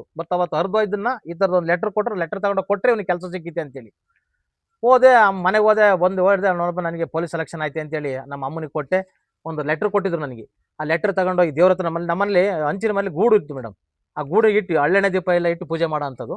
ಅಲ್ಲಿಗೆ ಇಟ್ಟು ಏನೋ ಸಂಪ್ರದಾಯ ದೇವ್ರೇನೋ ಮಾಡುತ್ತೆ ನಮಗೆ ಅಂತೇಳಿ. ಬಟ್ ಅವತ್ತು ಅಲ್ಲಿಟ್ಟು ಸ್ನಾನ ಮಾಡ್ಕೆ ಬಂದು ಕೈ ಮುಕ್ಕೊಂಡು ಬರೋಣ ಅಂತ ಸ್ನಾನ ಮಾಡ್ಕೊಂಡು ನಮ್ಮ ಅಮ್ಮ ತಗೊಬಿಟ್ಟಿದ್ದೆ. ಅದು ಪೊಲೀಸ್ ಸೆಲೆಕ್ಷನ್ ಅಂದರೆ ನಮ್ಮ ಅಮ್ಮನಿಗೆ ಇಷ್ಟನೇ ಇಲ್ಲ. ತಗೊಂಡೋಗ್ಬಿಟ್ಟು ಹರಿದ್ಬಿಟ್ಟು ಸೇದಾ ಒಲೆ ಒಳಗೆ ಹಾಕ್ಬಿಟ್ಟಿದ್ವಿ. ಪೊಲೀಸ್ ಕೆಲಸಕ್ಕೆ ಇಷ್ಟ ಇಲ್ಲ. ಯಾಕೆಂದರೆ ನಮ್ಮ ಅಪ್ಪನ ತಮ್ಮನ ಹೆಂಡತಿ ನಮ್ಮೂರಲ್ಲಿ ಕೆರೆ ಬಿದ್ದು ಸತ್ತೋಗ್ಬಿಡ್ತು ಅವತ್ತ. ಅಲ್ಲಿ ಪೊಲೀಸ್ನರ ರಾತ್ರಿ ಎಲ್ಲ ಹೆಣ ಕಾಯಕ್ಕೆ ಹಾಕ್ಬಿಟ್ರು. ನನ್ನ ಮಗನ ಹೆಣ ಕಾಯಕ್ಕೆ ಹಾಕ್ತಾರೆ, ಬೇಡ ನನಗೆ ಅಲ್ಲಿ ಹೋಗೋದು ಬೇಡ, ನಾನು ಸೇರೋದು ಬೇಡ ಅಂತ ನೀನು ಪೊಲೀಸ್ ಕೆಲಸ ಬೇಡ ಅಂತ ಹೇಳಿದ್ರು. ನನಗೆ ಮೇಡಮ್ ಅವತ್ತು ಹತ್ತಿದ್ದೀನಿ, ಅಷ್ಟಿಷ್ಟು ಅಲ್ಲಿಲ್ಲ. ನನಗೆ ಇಷ್ಟವಾದ ಕೆಲಸ ಏನಾರು ಇವತ್ತು ಸ್ವಲ್ಪ ಬದಲಾವಣೆ ಮಾಡಬೇಕು ಅಂದ್ರೆ ಆ ಇಲಾಖೆಗೆ ಸೇರ್ಕೋಬೇಕು ನಾನು ಅಂತೇಳಿ ತುಂಬಾ ಹೋರಾಟ ಮಾಡಿದೆ ಮೇಡಮ್. ಆಗಲಿಲ್ಲ. ಯಾರು ಕೇಳಿದೆ, ಆ ಮರಿಕಾಳೇಗೌಡರು ಅಂತ ಇದ್ರು, ಅವ್ರನ್ನ ಕೇಳಿದೆ ಮೇಡಮ್ ಹೋಗಿ. ಇಲ್ಲ ಕಣಪ್ಪ, ಲೆಟ್ರ್ ತಗೊಂಡ್ರೆ ನಿನ್ಗೆ ಏನು ಇರುತ್ತೆ ಆದೇಶ, ನಾನು ಹಂಗೆ ಕೊಡೋಕೆ ಬರಕ್ಲ ಅಂದರು. ಬೇಜಾರಾಗ್ಬಿಡ್ತು ಮೇಡಮ್. PUC ಪಾಸ್ ಆಯಿತು, ನಾನು SSLC TCH ಆಗಿತ್ತು. ಮೈಸೂರಿಗೆ ಹೋದ ನನ್ನ ಸ್ನೇಹಿತ ಒಬ್ಬ ಬೇಕ್ರಿ ಮಾಡಿದ್ದ ಮೈಸೂರಲ್ಲಿ. ಊಟ ಮಾಡೋದು ಮಲಗೋದು. ಯಾರಿಗೆ 7 ನೆಲ 6-7 ತಿಂಗಳು ನಾನು 7 ನೆಲ ಎತ್ತಲಾಗ ಹೋದ ಮನೆ ಬಿಟ್ಟು ಹೋದ ಅಂತೇಳಿ ಗಾಬರಿ ಆಗ್ಬಿಟ್ರು. ನಿಮ್ಮ ಕಷ್ಟದ ಜೀವನವನ್ನ ಮುನ್ನುಗ್ಗಿ ನೀವು ಇವತ್ತು ಶಿಕ್ಷಕರಾಗಿ ಕೆಲಸವನ್ನ ನಿರ್ವಹಿಸ್ತಾ ಇದ್ದೀರಾ, ಅದಕ್ಕೆ ಅಭಿನಂದನೆ. ಇನ್ನು ನೀವು ಕೆಎಸ್ಆರ್ಟಿಸಿ ಇಂದ ಬಿಟ್ಟು ಬಂದಿರೋದಕ್ಕೆ ಕಾರಣನ ತಿಳ್ಕೊಬೋದಾ ಸರ್? ಏಪ್ರಿಲ್ ತಿಂಗಳಲ್ಲಿ ಜನತಾ ಮಾಧ್ಯಮ ಲೋಕಲ್ ಪೇಪರ್ ಅಲ್ಲಿ ಮೈಸೂರಲ್ಲಿ ಅಲ್ಲಿ KSRTC ಕಾಲಾಗಿತ್ತು. KSRTC ಕಾಲಾಗಿತ್ತು. ಅದನ್ನು ಪೇಪರ್ ನೋಡಿದೆ 105 ರೂಪಾಯಿ ಖರ್ಚಾಯ್ತು ಮೇಡಮ್. ಫೋಟೋ 33 ರೂಪಾಯಿನ ಕಟ್ಟಬೇಕಾಯ್ತು. ಅದು ಎಲ್ಲ ಸೇರಿಸಿ ಜೆರಾಕ್ಸು ಎಲ್ಲ ಹಾಕಿ 105 ರೂಪಾಯಿ ಖರ್ಚಾಗಿತ್ತು. ಅಪ್ಲೈ ಮಾಡಿದೆ. ಪರ್ಸೆಂಟೇಜ್ ಮೇಲೆ ನಂದು ಸೆಲೆಕ್ಷನ್ ಆಗಿಬಿಡ್ತು 1973 ಅಲ್ಲ 93-94ರಲ್ಲಿ. ಆಮೇಲೆ ಅದನ್ನು ನನ್ನ ಜೊತೆ 70 ಹುಡುಗರನ್ನ ತಗೊಂಡಿದ್ರು KSRTCಗೆ. ನಾವೆಲ್ಲ ಅಗ್ರಿಮೆಂಟ್ ಮಾಡ್ಕೊಂಡ್ರು 5 ವರ್ಷ ನಾವು ಬೇರೆ ಯಾವುದೇ ಕೆಲಸಕ್ಕೆ ಬಿಟ್ಟು ಹೋಗಲ್ಲ ಅಂತೇಳಿ ಅಗ್ರಿಮೆಂಟ್ ಮಾಡಿಸ್ಕೊಂಡಿದ್ರು. ಸರಿ ಅಂದ್ಕೊಂಡು ಬಂದೆ. ಭಾರಿ ಖುಷಿ ಆಯ್ತು ಮೇಡಮ್, ಕಂಡಕ್ಟರ್ ಕೆಲಸ ಸಿಕ್ತಲ್ಲ ಅಂದ್ಕೊಂಡು ಬಂದೆ. ಮನೆಗೆ ಬಂದು ಹೇಳಿದೆ, ಯಾರು ಹೇಳಲಿಲ್ಲ ನಾನು. ಬಂದೆ. ಸ್ವಲ್ಪ ನನ್ನ ಮೇಲೆಲ್ಲ ನಮ್ಮ ಅಣ್ಣೆಲ್ಲ ಟಗಾಫರ್ ಮಾಡ್ಕೊಂಡಿದ್ರು. ಸ್ವಲ್ಪ ಇವ್ನು ಹಂಗೆ ಮಾಡ್ತಾನೆ ಹಿಂಗೆ ಮಾಡ್ತಾನೆ ಸಿಟ್ಕೊಂತಾನೆ, ಮತ್ತೆಲ್ಲರೂ ಮನೆಗಿನ್ನೇ ಬಿಟ್ಟು ಹೋಗ್ಬಿಟ್ಟನು ಅಂದ್ಕೊಂಡು ನನ್ನ ಕೊಟ್ಟು ಏನು ಮಾತಾಡ್ತಿರಲ್ಲ. ಆಮೇಲೆ ಬಂದೆ, ಡ್ಯೂಟಿ ಮಾಡೋಕ್ಕೆ ಬಂದೆ, ಜಾಯ್ನ್ ಆದೆ ಮೇಡಮ್. 2000 ರೂಪಾಯಿ ಕಟ್ಟಬೇಕಾಯ್ತು ಮೇಡಮ್. ಹಾಸನ ವಿಭಾಗೀಯ ಡಿವಿಷನ್ ಆಫೀಸಲ್ಲಿ KSRTCಲಿ. ಅವತ್ತು ರಾಮೇಗೌಡರು ಅಂತಿದ್ರು. ಅಲ್ಲಿ ಹೋಗಿ ಕಟ್ಟಿದೆ. 2000 ನನ್ನ ಸ್ನೇಹಿತರ ಹತ್ರ ಇಸ್ಕೊಂಡೆ, ದುಡ್ಡು ಕಟ್ಟಿದೆ. KSRTC ಬಂದೆ. ಕಂಡಕ್ಟರ್ ಆಗಿ 3 ತಿಂಗಳು ಡ್ಯೂಟಿ ಮಾಡಿದ್ರು ಹೇಳಲಿಲ್ಲ ನಮ್ಮನ್ನು ಯಾರಿಗೂ ನಾನು ಡ್ಯೂಟಿ ಮಾಡ್ತೇನೆ ಅಂತೇಳಿ. ಬೇಲೂರು ಇಲ್ಲೇ ಹಾಸನ್ ಟು ಚಿಕ್ಕಮಗಳೂರು ಟು ಬೆಂಗಳೂರು ಓಡ್ತಿದ್ದೆ ಮೇಡಮ್. CTH 100 ಸಿಮಿ ಲಕ್ಸುರಿ ಗಾಡಿ. 6 ತಿಂಗಳು ಹೋದೆ. ಕೊನೆಗೆ ನಮ್ಮ ಅಮ್ಮನ ನೋಡೋಕೆ ನಂಗೆ ಭಾರಿ ಒಂಥರ ಸಂಕಟ ಆಯ್ತು. ಏನಾರ ಮಾಡಿ ಹೇಳ್ಬೇಕಲ್ಲ ನಮ್ಮ ಅಮ್ಮಗೆ ಅಂದ್ಕೊಂಡು ಬರೋಕ್ಕೆ ಕೇಳಿದೆ. ಸೋಮವಾರ ಸಂತೆ ಹಿಂಗೆ ನಾವು ಅವು ನೋಡಬೇಕು, ಬರೋಕ್ಕೆ ಕೇಳಿ ಅಂತ ನಮ್ಮೂರಿಗೆ ಹೇಳಿ ಕಳಿಸಿದೆ. ನಮ್ಮೂರಿಗೆ ಖುಷಿ ಆಗೋಗ್ಬಿಟ್ರು. ಕಾಕಿ ಬಟ್ಟೆಲಿ ಇದ್ನಲ್ಲ, ಅವು ಕಂಡಕ್ಟರ್ ಆಯ್ತು ಅನ್ಕೊಳೋ, ಅಪ್ಪಿ ಅಂತಾರೆ ಊರಲ್ಲಿ, ಕಂಡಕ್ಟರ್ ಆಗ್ಬಿಟ್ಟಿದೆ ಅನ್ಕೊಳೋ ಅಂತ ಎಲ್ಲ ಹೇಳಿ ಬಂದರು. ಇತರೆ ಜನಾಂಗದರಲ್ಲ ಅವ್ರಿಗೊಂದು ಸ್ವಲ್ಪ ಕಸಿಬಿಸಿ ಆಗ್ಬಿಡ್ತು. ನಾನು ತುಂಬ ಹೋರಾಟಗಾರ ಮೇಡಮ್. ಓದ್ತಿದ್ದಂಗೆ PUCಲಿ ಕಾಲೇಜ್ ಹಂತದಲ್ಲಿ ನಾನು DSS ಜೊತೆ ತ್ಯಾಗಿ ಅವರಿದ್ದರು, ಆಮೇಲೆ ಈರಪ್ಪನವರಿದ್ದರು, ಸಂದೇಶ್ ಅಣ್ಣರಿದ್ದು, ಇವರೆಲ್ಲ ಇದ್ದಾರೆ ಇನ್ನೂ. ಅವ್ರ ಜೊತೆ ಎಲ್ಲ ನಾನು ಭಾರಿ ಹೋರಾಟಗಾರ ಮೇಡಮ್. ನಮ್ಮೂರಲ್ಲಿ ನೀರು ಮುಟ್ಟಂಗಿರ್ಲಿಲ್ಲ, ಬೋರಲ್ಲಿ ಮುಟ್ಟಂಗಿರ್ಲಿಲ್ಲ. ಅದೆಲ್ಲ ಫುಲ್ಲು ಇದು ಮಾಡಿಸ್ಬಿಟ್ಟಿದ್ದೆ ನಾನು. ಗಲಾಟೆ ಮಾಡ್ಕೊಂಡು ಅವನ್ನೆಲ್ಲ ನುಗ್ಗಿಸಿ ಸ್ಟ್ರೈಕು ಗೋಲಾಟ ಎಲ್ಲ ಆ ಥರಕ್ಕೆ ಹೋರಾಟ ಮಾಡ್ಕೊಬಂದನು. KSRTCಲಿ ಇದ್ದೆ ಮೇಡಮ್. 5 ವರ್ಷ KSRTC ಕಂಡಕ್ಟರ್ ಆಗಿದ್ದೆ. 93ರಿಂದ 98ರವರೆಗೆ ಇದೇ ಲೋಕಲ್ ಓಡಿದೆ. ಸಿದ್ರಳ್ಳಿ, ಎಮ್ಸಂದಿ, ದಬ್ಬೆಹೊಸಳ್ಳಿ, ಚಿಕ್ಕಮಗಳೂರು ಇಲ್ಲೇ ಓಡ್ತಿದ್ದೆ. ಮನೆಗೆ ಹೋಗ್ತಿದ್ದೆ. 99ರಲ್ಲಿ ಮದುವೆ ಆಯಿತು. ಮದುವೆಗೆ ಒಂದು 3 ತಿಂಗಳು ಮನೇಲಿದ್ದೆ. ನಮ್ಮ ಮನೆಯವ್ರು ಇದ್ದರು. ಮನೆಯವ್ರ ಜೊತೆ ನಮ್ಮ ಮನೇಲಿ ಇಲ್ಲೇ ಅಂಬೇಡ್ಕರ್ ಸರ್ಕಲ್ ಮೇಡಮ್. ನಮ್ಮ ಮಾವನು ಮಾಸ್ಟ್ರು. ಆಮೇಲೆ 99ರಲ್ಲಿ ಮೇ ತಿಂಗಳಲ್ಲಿ ಕಾಲ್ ಮಾಡಿದರು, ಅಪ್ಲೈ ಮಾಡೋದು ಇಬ್ಬರು. ನಾನು ಅಷ್ಟರೊಳಗೆ ಚೆನ್ನಾಗಿತ್ತು, ನನಗೆ KSRTC ಬಿಟ್ಟು ಬರೋಕ್ಕೆ ಮನಸ್ಸಿರಲಿಲ್ಲ. ಆಮೇಲೆ ನಮ್ಮ ಮನೆಯವ್ರಿಗೆಲ್ಲ ನಾವಿಬ್ಬರು ಅಪ್ಲೈ ಮಾಡಿದ ನಂತರನೇ ಕೆಲಸ ಸಿಕ್ತು. ಏನು ಮೇಸ್ಟ್ರಿ ಕೆಲಸ ಇಬ್ಬರಿಗೂ ಆಯಿತು, ನನಗೂ ಆಯಿತು, ನಮ್ಮ ಮನೆಯವ್ರಿಗೂ ಆಯಿತು. 99 ನವಂಬರಲ್ಲಿ ಆಯಿತು ಮೇಡಮ್. ನನಗೆ ಬಿಟ್ಟು ಬರೋಕ್ಕೆ ಮನಸ್ಸೇ ಇಲ್ಲ. ಆಮೇಲೆ ಹಿಂಸೆಯಿಂದ ನಮ್ಮ ಮಾವನು ನಮ್ಮ ಅತ್ತೆನೂ ನಮ್ಮ ಮನೆಯವ್ರಿಗೆ ಹೇಳ್ಕೊಟ್ಟು, ಬೇಡ KSRTC ಅದು ಕಂಡಕ್ಟ್ರು ಸರಿ ಇರೋಕ್ಕಲ್ಲ, ಪೊಲೀಸ್ನವ್ರು ಆ ಇಲಾಖೆ ಸರಿ ಇರೋಕ್ಕಲ್ಲ, ಮನೆ ಮಠ ಏನೂ ಇರೋಲ್ಲ, ಬೇಡ ಅಂತೇಳಿ ಬಿಡಿಸಿ ಏನೇನೋ ಮಾಡಿ ಅತ್ಲಾಗೆ ವಾಲೆಂಟ್ ಇದು ಮಾಡಿಸ್ಬಿಟ್ರು. ನಾನು ಬಂದು ಇದಕ್ಕೆ ಡ್ಯೂಟಿ ಆರ್ಡರ್ ತಗೊಂಡು ಮೇಡಮ್ ಹೋಗಿರಲ್ಲ. ನಾನು 3 ತಿಂಗಳು ಅಲ್ಲಿ KSRTCಲೇ ಇದ್ದೆ. ಇರಿಗೆ ಬರೋಕ್ಕೆ ಇಷ್ಟ ಇಲ್ಲ ನನಗೆ. ಅಂತೂ ನನಗೆ ಹಠ ಮಾಡಿ ಬಿಟ್ಟು ಅಲ್ಲಿ ರಿಸೈನ್ ಮಾಡಿ ಬಂದೆ. ಬಂದು 1999 ನವಂಬರ್ 11ನೇ ತಾರೀಕು ನಮ್ಮೂರು ಪಕ್ಕದಲ್ಲಿ ಚೋಮನಹಳ್ಳಿ ಅಂತಿದೆ ಮೇಡಮ್. ಚೋಮನಹಳ್ಳಿ ಅಂತಿದೆ, ಅಲ್ಲಿಗೆ ನಂದು ಡ್ಯೂಟಿ ಪ್ರಥಮವಾಗಿ ಶಿಕ್ಷಕನಾಗಿ ಹೋದೆ ಮೇಡಮ್. ನಮ್ಮ ಮನೆಯವರಿಗೆ ಅದು ನಮ್ಮ ಏರಿಯಾದಲ್ಲೇ, ಅಲ್ಲೇ ನಮ್ಮ ಹೋಗೋ ರೂಟಲ್ಲೇ ಮುಗಳವಳ್ಳಿಗೆ ಅವ್ರಿಗೆ ಅಲ್ಲಿಗೆ ಅಪಾಯಿಂಟ್ಮೆಂಟ್ ಆಯಿತು. ಆ KSRTC ಬಿಟ್ಟು ಬರೋಕ್ಕೆ ಒಂದು ಕಾರಣವೂ ಇದೆ. ಜೊತೆಗೆ ನಮ್ಮ ಮನೆಯವ್ರಿಗೆ ಇಷ್ಟ ಇಲ್ಲದ ನನಗೆ, ಅಂದರೆ ನಮ್ಮ ಮನೆಯವ್ರು ನನ್ನ ಹೆಂಡ್ತಿಗೆ ಇಷ್ಟ ಇಲ್ಲದ ಬೇಡ, ಯಾಕೆಂದ್ರೆ ಇಬ್ಬರಿಗೂ ಒಂದೇ ಡಿಪಾರ್ಟ್ಮೆಂಟಲ್ಲಿ ಇದ್ಬಿಡೋಣ ಅಂದ್ಕೊಂಡು ನಾನು ಅಲ್ಲಿಂದ ಬಿಟ್ಟು ಹೊರಟು ಬಂದು ಇಬ್ಬರು ಒಂದೇ ಕಡೆ ಆಯಿತು. ಅಲ್ಲಿಗೆ ಬಂದಂಥ ಸಂದರ್ಭದಲ್ಲಿ ನಾನು ಅಷ್ಟರೊಳಗೆ ಡಿಗ್ರಿ ಮಾಡ್ಕೊತಿದ್ದೆ. ಫಸ್ಟ್ ಇಯರ್ ಡಿಗ್ರಿ ಕರೆಸ್ಪಾಂಡೆನ್ಸ್ ತಗೊಂಡೆ. ಒಂದೇ ಒಂದು ರೂಮ್ ಇತ್ತು, ಸ್ವತಂತ್ರ ಕಾಲದ್ದು ಒಂದು ಸಣ್ಣದು ಮನೆ. ಎಲ್ಲ ಸುತ್ತ ಮನೆ ಪಕ್ಕ ಎಲ್ಲ ತಿಪ್ಪೆಗುಂಡಿ, ದನಗಳು ಕಟ್ಟಾಕರು ಏನೆಲ್ಲ ಮಾಡ್ಕೊಬಿಟ್ಟಿದ್ರು ಮೇಡಮ್. ಸ್ಕೂಲಿಗೆ ಅಟ್ಯಾಚ್ ಆಗಿತ್ತು ಹಿಂಗೆ.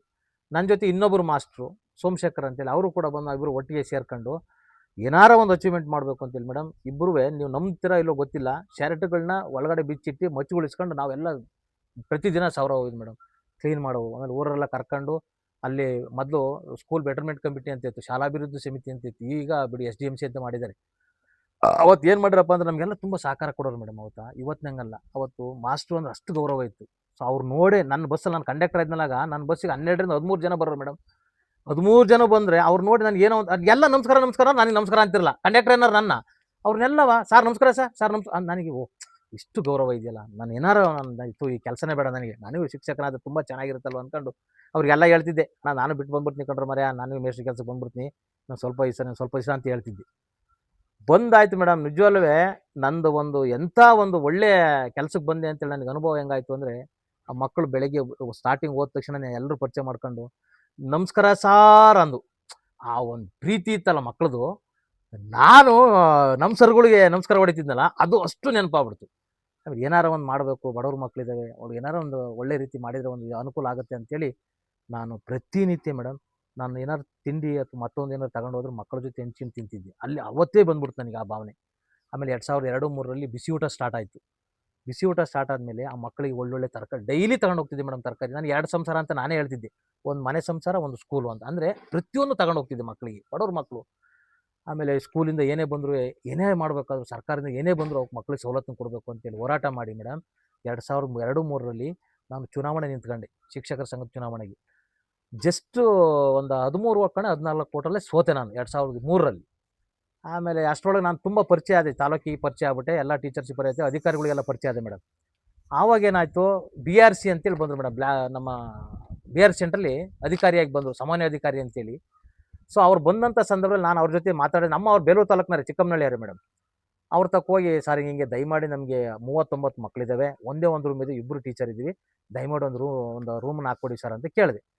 ಆಗ SSAಯಿಂದ ಸರ್ವ ಶಿಕ್ಷಾ ಅಭಿಯಾನದಿಂದ ಮೇಡಮ್ 2005ರಲ್ಲಿ ಒಂದು ಬಿಲ್ಡಿಂಗನ್ನು ಹಾಕ್ಕೊಟ್ರು ಮೇಡಮ್. ಅಲ್ಲಿಗೆ ಒಂದು ಬಿಲ್ಡಿಂಗನ್ನು ನಾನೇ ಕಟ್ಟಿದೆ ಮೇಡಮ್. ಅದು 1,50,000 ಅವತ್ತ. ಇವತ್ತು 5-5 ಲಕ್ಷ ಹಾಕ್ತಾರೆ, ಆ ಬಿಲ್ಡಿಂಗ್ ಕಟ್ಟೋಕ್ಕಾಗಲ್ಲ ಮೇಡಮ್. ಇವತ್ತು ನನ್ನ ಹೆಸರು ಹೇಳ್ತೈತೆ, ನೀವು ಒಂದ್ಸತಿ ಯಾವಾಗಲಾದ್ರು ಹೋಗಿ ಬನ್ನಿ ನಾನು ಇರೋ ಶಾಲೆಗೆ, ಮೂಲ ಶಾಲೆಗೆ. ನಾನು ಮಾಡಿರೋ ಬಿಲ್ಡಿಂಗು ಒಂದು ಎರಡು ಬಿಲ್ಡಿಂಗ್ ಕಟ್ಟಿದ್ದೀನಿ, ಒಂದು ಸ್ಟೋರ್ ರೂಮ್ ಕಟ್ಸಿದ್ದೀನಿ, ಒಂದು ಶೌಚಾಲಯ ಕಟ್ಸಿದ್ದೀನಿ. ಆಮೇಲೆ ಸುತ್ತ ಮೇಡಮ್ ಕಾಂಪೌಂಡ್ ಮಾಡಿಸ್ತೀನಿ ಮೇಡಮ್, ಸ್ವಂತ ಕಾಂಪೌಂಡ್ ಮಾಡಿಸಿ, ಅಲ್ಲಿದ್ದ ತಿಪ್ಪೆಗುಂಡಿಗಳು, ದನಗಳು, ಮನೆಗಳು ಏನೇನು ಕಟ್ಟಿ ಎಲ್ಲ ಕ್ಲೀನ್ ಮಾಡಿಸಿ ಇವತ್ತು HPS ಶಾಲೆ ಹೆಂಗೆ ಮಾಡಿ ಬಂದಿದ್ದೆ ಮೇಡಮ್. ನಾನು ಒಂದು 80 ಮರಗಳು ಬೆಳೆಸಿದ್ದೆ. ಅದು ನಾನು ಇತ್ಲ ಬಂದ ಮೇಲೆ 2013-14 ಬಂದ ಮೇಲೆ ಅದನ್ನು ಕಟ್ ಮಾಡ್ಕೊಂಡು ಏನೇನು ಬೆಳೆಸ್ಕೊಂಡಿದ್ದಾರೆ, ಅದು ಬೇರೆ ವಿಚಾರ. ಆ ಸ್ಕೂಲ್ ಎಲ್ಲ ಅಧಿಕಾರಿಗಳು ಬಂದರು ನಮ್ಮ ಸ್ಕೂಲಲ್ಲಿ ಊಟ ಮಾಡ್ಕೊಂಡು ಹೋಗೋರು ಮೇಡಮ್. ಅಷ್ಟು ಚಂದ ಇತ್ತು, ಅಷ್ಟು ಚೆನ್ನಾಗಿ ಅಡುಗೆ. 2 ಜನ ಅಡುಗೆರಿದ್ರು, 39 ಜನ ಮಕ್ಕಳಿದ್ದು, 2 ಜನ ಟೀಚರ್ಸ್ ಇದ್ದು, 2 ರೂಮ್ ಅದು. ಆಮೇಲೆ ಸ್ಪೋರ್ಟ್ಸ್ ಇರ್ಬೋದು, ಪ್ರತಿಭಾ ಕಾರಂಜಿ ಇರ್ಬೋದು, ಆಮೇಲೆ ಯಾವುದೇ ಇಲಾಖೆ ಕಾರ್ಯಕ್ರಮಗಳಾಗಲಿ ಮಕ್ಕಳನ್ನ ಪಾರ್ಟಿಸಿಪೇಟ್ ಮಾಡಿಸಿ ಅಲ್ಲಿ ಪ್ರೈಸಸ್ಸನ್ನು ತರಿಸೋದು, ಅದು ಪೇರೆಂಟ್ಸಿಗೆ ಹಂಚೋದು ಒಂದು. ಆಮೇಲೆ ನೀವು ನನಗೆ ನಿಜವೇ ಹೆಮ್ಮೆ ಅನಿಸುತ್ತೆ ನಾನು ಹೇಳ್ಕೊಳಕ್ಕೆ, ನಾನು ಮಾಡಿದ ಕೆಲಸಗಳನ್ನ. ಒಂದು ಸ್ವತಂತ್ರ ದಿನಾಚರಣೆ ಇರ್ಬೋದು, ಗಾಂಧಿ ಜಯಂತಿ ಇರ್ಬೋದು, ಅಂಬೇಡ್ಕರ್ ಜಯಂತಿ ಇರ್ಬೋದು, ಯಾವುದೇ ಆಗಲಿ ಮೇಡಮ್, ಮೈಕ್ ಸೆಟ್ ಇಲ್ದೇ ನಾನು ಕಾರ್ಯಕ್ರಮ ಮಾಡ್ತಿರಲಿಲ್ಲ, ಶಾಮಿಯಾನ ಹಾಕಿದಲೇ ನಾನು ಕಾರ್ಯಕ್ರಮ ಮಾಡ್ತಿರಲಿಲ್ಲ. ನನ್ನ ಸ್ಪೀಚ್ ಕೇಳೋಕ್ಕೆ ಎಲ್ಲ ನಿಂತ್ಕೊಂಡ್ರು ಮೇಡಮ್. ನಂದು ಒಂಥರ ಹೋರಾಟದ ಭಾವನೆಗಳು. ಬಡವಸ್ಥಾನದಿಂದ ಮಕ್ಕಳುಗಳನ್ನ ಏನು ಮಾಡಬೇಕು, ಮುಂದೆ ಏನು ಮಾಡ್ತೀರಿ, ಇಲ್ಲಿಂದ ಹೊರಗಡೆಗೆ ಬನ್ನಿ, ಮಕ್ಕಳನ್ನ ಬೆಳೆಸಿ, ಮಕ್ಕಳನ್ನ ಆಸ್ತಿ ಮಾಡಿ, ಈ ಥರಕ್ಕೆಲ್ಲ ಹೋರಾಟ ಮಾಡಿ ಅವ್ರಿಗೆಲ್ಲ ಕನ್ವಿನ್ಸ್ ಮಾಡಿ ಮೇಡಮ್ 14 ವರ್ಷ ಒಂದೇ ಶಾಲೆ ಇದ್ದೆ ಮೇಡಮ್. ನಾನು ಒಂದೇ ಶಾಲೆ ಇದ್ದು ಅಷ್ಟೊಂದು ಅಚೀವ್ಮೆಂಟ್ ಮಾಡಿ ಅಧಿಕಾರಿಗಳೆಲ್ಲ ಪೂರ್ತಿ ನನ್ನ ಮೇಲೆ ನಂಬಿಕೆ ಇಟ್ಕೊಂಡ್ರು, ಒಬ್ಬ ಶಿಕ್ಷಕ ಅಂತೇಳಿ. ನಾನು 2009ರಲ್ಲಿ ಚುನಾವಣೆ ನಿಂತ್ಕೊಂಡೆ, ಮತ್ತೆ ಚುನಾವಣೆ ನಿಂತ್ಕೊಂಡು ಗೆದ್ದೆ ಮೇಡಮ್. ಅದರಲ್ಲಿ ಹೈಯೆಸ್ಟ್ ತಾಲೂಕಲ್ಲಿ ಟೀಚರ್ಸ್ ನನ್ನನ್ನು ಓಟಾಗಿ ಗೆಲ್ಲಿಸಿದ್ರು. 2009ರಿಂದ 2013ವರೆಗೆ 3 ಜನ ಅಧ್ಯಕ್ಷ ಆದವು. ಅದರಲ್ಲಿ ನಾನು 12, 2 ವರ್ಷ ನಮ್ಮ ಶಿಕ್ಷಕರ ಸಂಘದ ಅಧ್ಯಕ್ಷ ಆಗಿದ್ದೆ. ತುಂಬ ಎಲ್ಲ ಪರಿಚಯ ಮಾಡ್ಕೊಂಡು ಇವತ್ತು ಅಲ್ಲಿಂದ ಒಂದು ಸ್ವಲ್ಪ ದಿವಸ ಇದ್ದೆ ಅಲ್ಲೇ 13ವರೆಗೆ, 2012, 13ವರೆಗೆ ಇದ್ದೆ ಮೇಡಮ್ ಅಲ್ಲಿ. ಆಮೇಲೆ 2014ರಲ್ಲಿ CRPIಗೆ ಎಕ್ಸಾಮ್ ಬರೆದೆ, ಬದಲಾವಣೆ ಮಾಡ್ಕೊಳ್ಳೋಣ, ಪ್ಲೇಸ್ ಚೇಂಜ್ ಮಾಡ್ಕೊಳ್ಳೋಣ ಅಂತೇಳಿ. ಅಲ್ಲಿಂದ CRPI ಕನ್ಯಾಕ್ನಲ್ಲಿ ಬಂದೆ ಮೇಡಮ್. ಕನ್ಯಾಕ್ನಲ್ಲಿ ಬಂದು ಅಲ್ಲಿ 4 ವರ್ಷ ನಾನು CRPIಗೆ, ಅಂದರೆ ಕ್ಲಸ್ಟರ್ ಸಂಪನ್ಮೂಲ ವ್ಯಕ್ತಿ ಅಂತೇಳಿ, ನಮ್ಮ ಅಂಡರಲ್ಲಿ ಒಂದು 12-13 ಶಾಲೆಗಳು ಬರ್ತವೆ. ಆ ಶಾಲೆಗಳು ವಿಸಿಟ್ ಮಾಡೋದು, ಆ ಶಾಲೆಗಳು ಪ್ರೋಗ್ರೆಸ್ ಮಾಡೋದು, ಆ ಶಾಲೆಗಳು ಏನು ಸಮಸ್ಯೆ ಐತೆ, ಮಕ್ಕಳ ಸಮಸ್ಯೆ ಇರ್ಬೋದು, ಶಾಲಾ ಸಮಸ್ಯೆ ಇರ್ಬೋದು, ಶಿಕ್ಷಕರ ಸಮಸ್ಯೆ ಇರ್ಬೋದು, ಅದನ್ನು ಇಲಾಖೆಗೆ ನಾವು ಗಮನಕ್ಕೆ ತರೋಂಥದ್ದು ಕೆಲಸ ನಮ್ಮದು. 4 ವರ್ಷ 8 ತಿಂಗಳು ನಾನು ಅಲ್ಲಿದ್ದು, ಅಲ್ಲಿ ಮುಗಿದು ಎಲ್ಲ ಮಿಡ್ಲ್ 3 ವರ್ಷ ಇರುತ್ತೆ, 1 ವರ್ಷ ಎಕ್ಸ್ಟ್ರಾ ಮಾಡ್ಕೊಂಡ್ರು. ಸರ್ಕಾರದ ಇಲಾಖೆ ಆದೇಶದಿಂದ CRPIಗೆ ಹೋಗಿದ್ದಲ್ಲಿಗೆ ಎಕ್ಸಾಮ್ ಬರೆದು ಹೋಗ್ತೀವಿ ನಾವು. 5 ವರ್ಷ ಡ್ಯೂಟಿ ಮಾಡಬೇಕು, ಮತ್ತೆ ಯಥಾವತ್ತು ಶಾಲೆಗೆ ಹೋಗ್ಬೇಕು. ಅಲ್ಲಿ ಮುಗಿಸ್ಕೊಂಡೆ ಪ್ಲೇಸನ್ನು ನಾನು 2018ರಲ್ಲಿ ಮಲ್ಲಿಕಾರ್ಜುನಪುರವನ್ನು ಪ್ಲೇಸ್ ತಗೊಂಡೆ ಮೇಡಮ್. ಮುಗಿಸಿ CRPI ಕೆಲಸ ಮುಗೀತು, ಅಲ್ಲಿಂದ ಅಲ್ಲಿಗೆ ಹೋದೆ. ಅಲ್ಲಿ ಹೋದಾಗ ಅಲ್ಲಿ 2 ಜನ ಒಬ್ಬರಿದ್ರು ಟೀಚರ್ಸು. ಅಲ್ಲಿ ಹೋದೆ, ನೋಡಿದೆ ರೋಡ್ ಸೈಡ್ ಶಾಲೆ, ಏನಾರು ಒಂದು ಮಾಡಬೇಕಲ್ಲ ನಾನು ಇಲ್ಲಿ. ಅಲ್ಲಿ ನಾನಿದ್ದಂಥ ಶಾಲೆಯಲ್ಲಿ ರೂಮ್ಗಳು, ಟಾಯ್ಲೆಟ್ ರೂಮು, ಸ್ಟೋರ್ ರೂಮು ಎಲ್ಲ ಮಾಡಿ ಎಲ್ಲ ಬೆಳೆದು ಇಲ್ಲಿ ಏನಾರು ಒಂದು ಅಚೀವ್ಮೆಂಟ್ ಮಾಡಬೇಕಲ್ಲ ಅಂದರೆ ಇಲ್ಲಿ ಜನ ಸ್ವಲ್ಪ ಕೋಆಪ್ರೇಟಿವ್ ಮಾಡೋದು ಕಡಿಮೆ. ನಾನು ಏನೆಲ್ಲ ಮಾಡಿದೆ, ಅಲ್ಲಿ ಏನು ಮಾಡಿದ್ರು ಅಂದರೆ ನನ್ನಿಂದಿದ್ದಂಥ ಟೀಚರ್ಸು ಆ ಸ್ಕೂಲ್ನ ಒಂಥರ ಹೆಂಗೋ ಮಾಡ್ಬಿಟ್ಟಿದ್ರು. ಹೆಂಗೋ ಅಂದ್ರೆ ಅಲ್ಲಿ ಒಂದು ಇದಿತ್ತು, ಏನೋ ಸ್ಟೋರ್ ರೂಮ್ ಇತ್ತು ಒಂದು, ಅಲ್ಲಿಗೆ ಹಾಲಿನ ಡೈರಿ ಮಾಡ್ಕೊಳಕ್ ಬಿಟ್ಕೊಟ್ಟಿದ್ರು. ಹಂಗೆ ಮಾಡಂಗಿಲ್ಲ ಯಾವುದೇ ಕಾರಣಕ್ಕೂ. ಇಲಾಖೆ ಗಮನಕ್ಕೆ ತರದಲ್ಲಿ ನಾವು ಯಾವುದೂ ಕೂಡ ಹಂಗೆ ಮಾಡಂಗಿಲ್ಲ. ನಾನು BRP ಮಾಡಿ ಅಲ್ಲಿಂದ ಬಂದು ಮತ್ತೆ ಎಕ್ಸಾಮ್ ಬರೆದೆ ಮೇಡಮ್. ಅಲ್ಲಿ ನಿಯೋಜನೆ ಮೇಲೆ ಮಲ್ಲಿಕಾರ್ಜುನಪುರದ ನಾನು 2 ವರ್ಷ BRP ಆಗಿ ಮಾದಿಹಳ್ಳಿ ಹೋಬಳಿಗೆ BRP ಆಗಿ ಹೋದೆ. BRP ಅಂದ್ರೆ ಬ್ಲ್ಯಾಕ್ ರಿಸೋರ್ಸ್ ಪರ್ಸನ್ ಅಂತೇಳಿ, ಕ್ಷೇತ್ರ ಸಂಪನ್ಮೂಲ ವ್ಯಕ್ತಿ ಅಂತ. ನಮ್ಮ ಅಂಡರ್ 5 ಜನ ಟೀಚರ್ ಇವರು ಬರ್ತಾರೆ, ಯಾರು CRPಗಳು ಬರ್ತಾರೆ. ನಮಗೊಂದು 70ರಿಂದ 100 ಶಾಲೆಗಳು ಸಿಗ್ತವೆ ಮೇಡಮ್. 100-125 ಶಾಲೆ ಬರ್ತವೆ. ಹೋಬಳಿಗೊಬ್ರು 5 ಜನ ಇರ್ತಾರೆ, ಹೋಬಳಿಗೊಬ್ರು BRPಗಳು. ಅದು ನಾನು ಮಾದಿಹಳ್ಳಿ ಹೋಬಳಿ ನಾನು ಆ ಕೆಲಸ ಮಾಡಿದೆ. ಅಲ್ಲಿ ಮಾಡಿದಂಥ ಎಲ್ಲ ನೋಡಿದಂಥ ಸಂದರ್ಭದಲ್ಲಿ ನಾನು ಬಂದು ಇವ್ರು ನಮ್ಮ ಮೇಡಮ್ ಅವ್ರಿಗೆ ಹೇಳಿದೆ, ಮೇಡಮ್ ಇದೊಂದು ಇದು ತೆಗಿಸ್ಬೇಕು ಮೇಡಮ್, ಏನಾರು ಮಾಡಿ. ನಾನು ಇದ್ದಾಗಲೂ ಹೇಳಿದ್ದೆ, BRP ಆದಾಗಲೂ ಕೂಡ ಹೇಳಿದೆ, ಏನಾರು ಮಾಡ್ತೀವಿ. ಅವ್ರಿಗೆ ಸ್ವಲ್ಪ ಬೇಜಾರು ಮಾಡ್ಕೊಬಿಟ್ರು. ಇದುವರೆಗೂ ಯಾರು ಕೇಳಿಲ್ಲ, ನೀನು ಬಂದು ಇದು ಮಾಡ್ತಿದ್ಯಲ್ಲ ಅಂತೇಳಿ ನನ್ನ ಮೇಲೆ ಸ್ವಲ್ಪ ಏನೋ ಒಂಥರ ಕಲಿಗೇಷನ್. ಅಲ್ಲಿ ಒಂಥರಕ್ಕೆ ಅವ್ರೊಂಥರ ಇವ್ರು ನಾನು ಹೋಗೋದು ಬೇಕಾರೆ ಇವನೇನು ಸ್ಕೂಲ್ನ ಇದು ಮಾಡ್ಬಿಡ್ತಾನ, ಹಂಗೆ ಮಾಡ್ತಾನ. ನನಗೆ ಏನು ಗೊತ್ತಾ, ಸರ್ಕಾರದ ಕೆಲಸ, ಸರ್ಕಾರ ಅನ್ನ ಕೊಡ್ತಾ ಇದೆ, ಮಕ್ಕಳಿಂದ ಅನ್ನ ತಿಂತೀವಿ ನಾವು, ಬಡವ್ರ ಮಕ್ಕಳು ಮೇಡಮ್. ನಾವೇನಾರು ಒಂದು ಸಾಧನೆ ಮಾಡ್ಬೇಕಲ್ವಾ. ಸುಮ್ಮನೆ ಸರ್ಕಾರ ನನಗೇನು ಕಡಿಮೆ ಇಲ್ಲ ಮೇಡಮ್ ಸಂಬಳ. ಇವತ್ತು ಕೈ ತುಂಬ ಸಂಬಳ ಕೊಟ್ಟಿದ್ದೆ ಭಗವಂತ, ಮಕ್ಕಳಿಂದ ಸಿಗ್ತಾ ಇದೆ ನನಗೆ. ಸರ್ಕಾರ ನನ್ನನ್ನು ಒಬ್ಬ ಶಿಕ್ಷಕ ಅಂತ ಬಿಟ್ಟ ಮೇಲೆ ಅದಕ್ಕೆ ನಾನು ಋಣ ತೀರಿಸ್ಬೇಕಲ್ವಾ. ಏನಾರ ಸಾಧನೆ ಮಾಡ್ಬೇಕು ಅಂತೇಳಿ ಮೇಡಮ್ ನಾನು ಬಂದು ಎಲ್ಲರೂ ಕರೆದು ಒಂದು SDMC ಮೀಟಿಂಗ್ ಮಾಡಿಸಿ 5 ದಿವಸ SDMC ತರಬೇತಿ ಕೊಡಿಸ್ತೀವಿ ಮೇಡಮ್. ಅಲ್ಲೇ ನಮ್ಮ ಆಶೆಲ್ಲ ಇಡಿಸಿ ಅಲ್ಲಿ ಹೇಳಿದೆ, ನೋಡಿ ಈ ಥರಕ್ಕಿದೆ, ದಯಮಾಡಿ ಅದನ್ನು ಚೇಂಜ್ ಮಾಡಿ ಅಂದ್ಕೊಂಡು. ಆಗ ನಾನು ಬರೋ ಅಷ್ಟರೊಳಗೆ ಇದನ್ನು ಚೇಂಜ್ ಮಾಡಿದರು. ಅಲ್ಲಿಂದ ತೆಗ್ಸಾಕಿ ಸ್ಕೂಲಲ್ಲೆಲ್ಲ ಗಿಡನೆಲ್ಲ ನೆಡೆಸಿ ಇವತ್ತು ನಾನು ಆ ಶಾಲೆಯಲ್ಲಿ ಇದ್ಕೊಂಡು ಇವತ್ತು ನಲಿಕಲಿ ರೂಮ್ ನೋಡಬೇಕು ಮೇಡಮ್. ನೀವು ನೋಡಿಲ್ಲ ಅಂತ ಕಾಣಿಸುತ್ತೆ. ಅದು ಬಂದಂಥ ಅಧಿಕಾರಿ ಇವತ್ತು ನಂದು ಹಾಸನ ಜಿಲ್ಲೆಯಲ್ಲಿ ಮಲ್ಲಿಕಾರ್ಜುನಪುರ ನಲಿಕಲಿ ಕೊಠಡಿ. ಆಮೇಲೆ ನಾನು ಟ್ರೈನಿಂಗು ಹಂಗೆ ಕೊಡ್ತಿದ್ದೆ ನಲಿಕಲಿ ಕೊಠಡಿ ಮಕ್ಕಳಿಗೆ. ಅಯ್ಯೋ ಅದು ಹೇಳ್ಬಾರ್ದು, ಅವ್ನು ಬಿಟ್ಟು ಬಂದು ನಾನು ನಿಜವಾಗ್ಲೂ ಈಗ ಆ ಶಾಲೆ ಕಡಿಮೆ ಮಕ್ಳ ಸಂಖ್ಯೆ ಕಡಿಮೆ ಆಗ್ಬಿಡ್ತು. ಆ ಪ್ರಾಡಕ್ಟೇ ಇಲ್ಲ ಬಿಡಿ, ಆ ಊರಲ್ಲಿ ಮಕ್ಳುಗಳೇ ಇಲ್ಲ. ಸೊ ಹಂಗಾಗಿ ಇಲಾಖೆ. ಸರ್, ಇಷ್ಟು ವರ್ಷ ನಿಮ್ಮ ಶಿಕ್ಷಣ ವೃತ್ತಿಯಲ್ಲಿ ಮಕ್ಕಳ ಬಗ್ಗೆ ನಿಮ್ಗೆ ಯಾವ್ದಾದ್ರು ನೆನಪುಗಳನ್ನ ಹಂಚ್ಕೊಳ್ಳೋದಾದ್ರೆ ನಮ್ಮ ಜೊತೆ ಏನಾದ್ರು ಹೇಳ್ಕೋಬಹುದಾ? ಮೇಡಮ್, ನಾನು ಶಿಕ್ಷಕನಾಗಿ ಬಂದಂಥ ಸಂದರ್ಭದಲ್ಲಿ ಮೊದಲು ಹೋದಂಥ ಶಾಲೆಯಲ್ಲಿ 39 ಮಕ್ಕಳಿದ್ದಾವೆ ಅಂತ ನಾನು ಹೇಳಿದೆ ನಿಮಗೆ. ಆ ಮಕ್ಕಳಲ್ಲಿ ಇವತ್ತು ಮೇಡಮ್ ನಾನು ಬರೋ 14 ವರ್ಷದ ಒಳಗಡೆ 9 ಜನ ಪೊಲೀಸ್ನವ್ರು ಮಾಡಿದ್ದೀನಿ ಮೇಡಮ್. ಒಬ್ಬ ಬ್ಯಾಂಕ್ ಮ್ಯಾನೇಜರ್ ಆಗಿದ್ದಾನೆ, 2 ಜನ B.Ed ಮಾಡ್ಕೊಂಡು ಟೀಚರ್ ಆಗಿದ್ದಾರೆ, ಈ 3 ಜನ BSc ನರ್ಸಿಂಗ್ ಮಾಡ್ಕೊಂಡಿದ್ದಾರೆ ಮೇಡಮ್. ಅದು ಆ ಬಾಂಧವ್ಯ ನನಗಿತ್ತು. ಆಮೇಲೆ ಜೊತೆಗೆ ಯಾವ ಮಕ್ಕಳು ಸ್ಕೂಲಿಗೆ ಬರಲಿಲ್ಲ ಅಂದರೆ ನಾನು ಸೀದಾ ಮನೆ ಹತ್ರ ಕುಡ್ಕೊಂಡು ಹೋಗ್ತಿದ್ದೆ ಮೇಡಮ್, ಯಾಕೆ ಬಂದಿಲ್ಲ ಸ್ಕೂಲಿಗೆ ಬನ್ನಿ ಅಂತೇಳಿ. ಸೊ ಈ ಥರಕ್ಕೆಲ್ಲ ಇದ್ದಂಥ ಸಂದರ್ಭದಲ್ಲಿ ಆ ಮಕ್ಕಳು ನನ್ನನ್ನು ತುಂಬ ಪ್ರೀತಿಸವು. ನಾನು ಸ್ಕೂಲಿಗೆ ಏನಾದ್ರು ಬರಲಿಲ್ಲ ಅಂದರೆ, ಸರ್ ಯಾಕೆ ನಾಳೆಗೆ ಹೋಗ್ಬೇಕಾರೆ ಕೇಳವು, ಸರ್ ನಾಳೆ ಸ್ಕೂಲಿಗೆ ಬರ್ತೀರಲ್ವ ಸರ್ ನೀವು ಅಂತ, ಖಂಡಿತ ಬರ್ತೀನಿ ಕಂಡ್ರು ಅಂತಿದ್ದೆ. ಈ ಥರದ ಭಾವನೆ ಇತ್ತು ಮೇಡಮ್.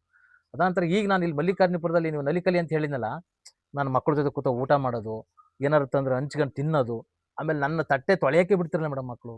ಅಂಥ ಪ್ರೀತಿ ಬಾಂಧವ್ಯ ನನ್ನಲ್ಲಿತ್ತು. ಇನ್ನ ಈ ಶಿಕ್ಷಣ ವೃತ್ತಿಗೆ ನಿಮ್ಮನ್ನ ಪ್ರಭಾವಿಸಿದ ಯಾರು ಅಂತ ತಿಳ್ಕೊಬೋದಾ? ಖಂಡಿತವಾಗ್ಲು ಮೇಡಮ್.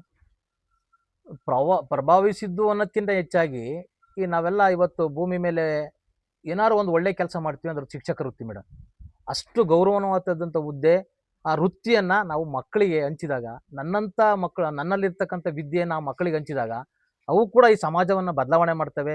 ಅವ್ರ ತಂದೆ ತಾಯಿಗಳನ್ನ ಸಾಕ್ಬೋದು ಏನೋ ಅನ್ನೋ ಭಾವನೆ. ಯಾಕೆಂದರೆ ಅಂಥ ವಿದ್ಯೆಯನ್ನು ನಾವು ಹೇಳ್ಕೊಡ್ಬೇಕು. ಹಾಗಾಗಿ ನಾನು ಆ ವೃತ್ತಿಗೆ ಬಂದು ಈ ಶಿಕ್ಷಕ ವೃತ್ತಿಯನ್ನು ಆಯ್ಕೆ ಮಾಡ್ಕೊಂಡೆ ಮೇಡಮ್. ಸರ್, ಮತ್ತೊಂದು ಪ್ರಶ್ನೆ ಕೇಳೋದಾದ್ರೆ, ನಾನೇ ಖುದ್ದಾಗಿ ಕೆಲವೊಂದು ಮಾಹಿತಿಗಳನ್ನ ಚಾನೆಲ್ಗಳಲ್ಲಿ ನೋಡಿದೆ, ಹಾಗೆ ಪತ್ರಿಕೆಗಳಲ್ಲಿ ಕೂಡ ತಿಳ್ಕೊಂಡಿದ್ದೀನಿ. ಏನಂದ್ರೆ, ನೀವೇ ಖುದ್ದಾಗಿ ಹೋಗಿ ಶೌಚಾಲಯಗಳನ್ನೆಲ್ಲ ಕ್ಲೀನ್ ಮಾಡ್ತಾ ಇದ್ರಿ. ಅದ್ರ ಬಗ್ಗೆ ಏನಾದ್ರು ಹೇಳೋದಾದ್ರೆ? ಅದ್ರ ಬಗ್ಗೆ ಹೇಳ್ಬೇಕು ಅಂದರೆ ಮೇಡಮ್, ಇವತ್ತು ಸರ್ಕಾರಿ ಶಾಲೆಗಳ ಬಗ್ಗೆ ಪೇರೆಂಟ್ಸ್ಗಳಿಗೆ ಒಂಥರ ಮೂಗು ಮುರಿಯೋ ಕಾಲ ಬಂದಿದೆ. ಯಾಕಪ್ಪ ಅಂತಂದರೆ, ಸರ್ಕಾರಿ ಶಾಲೆ ಅಂದರೆ ಏನೂ ಇಲ್ಲ, ಅಲ್ಲಿ ಪ್ರಯೋಜನ ಇಲ್ಲ, ಮಕ್ಕಳು ಸೇರಿಸಿದ್ರೆ ಏನು ಪ್ರಯೋಜನ ಅಂತೇಳಿ ತಿಳ್ಕೊಂಡು ಇವತ್ತೆಲ್ಲ ವ್ಯಾಮೋಹಕ್ಕೆ ಒಳಗಾಗಿದ್ದಾರೆ ಮೇಡಮ್ ಪೇರೆಂಟ್ಸ್ಗಳು. ಇಂಗ್ಲೀಷ್ ವ್ಯಾಮೋಹ. ನಿಜವಾಗ್ಲೂ ಹೇಳ್ಬೇಕಂದ್ರೆ ನಮ್ಮ ಸರ್ಕಾರಿ ಶಾಲೆಯಲ್ಲಿ ಎಲ್ಲ ಪರ್ಸೆಂಟೇಜ್ ಮೇಲೆ ಬರ್ತೀವಿ ಮೇಡಮ್. ಮೆರಿಟ್ ಮೇಲೆ ಸೆಲೆಕ್ಷನ್ ಇರ್ತಾರೆ ಟೀಚರ್ಸ್ಗಳು. ತುಂಬ ಬುದ್ಧಿವಂತರಿರ್ತಾರೆ. ಹಿಂದೆ ಇದ್ರು ಬಿಡಿ ಮೇಡಮ್, ಸ್ವಲ್ಪ SSLCನೋ PUC ಮಾಡ್ಕೊಂಡು ಟೀಚರ್ಸ್ ಇದ್ರು, ಅಂಥರೆಲ್ಲ ಹಳಬರೆಲ್ಲ ಹೋಗಿದ್ದಾರೆ ಮೇಡಮ್. ಈಗ ಯಾರು ಕೂಡ ಆ ಥರದರಿಲ್ಲ.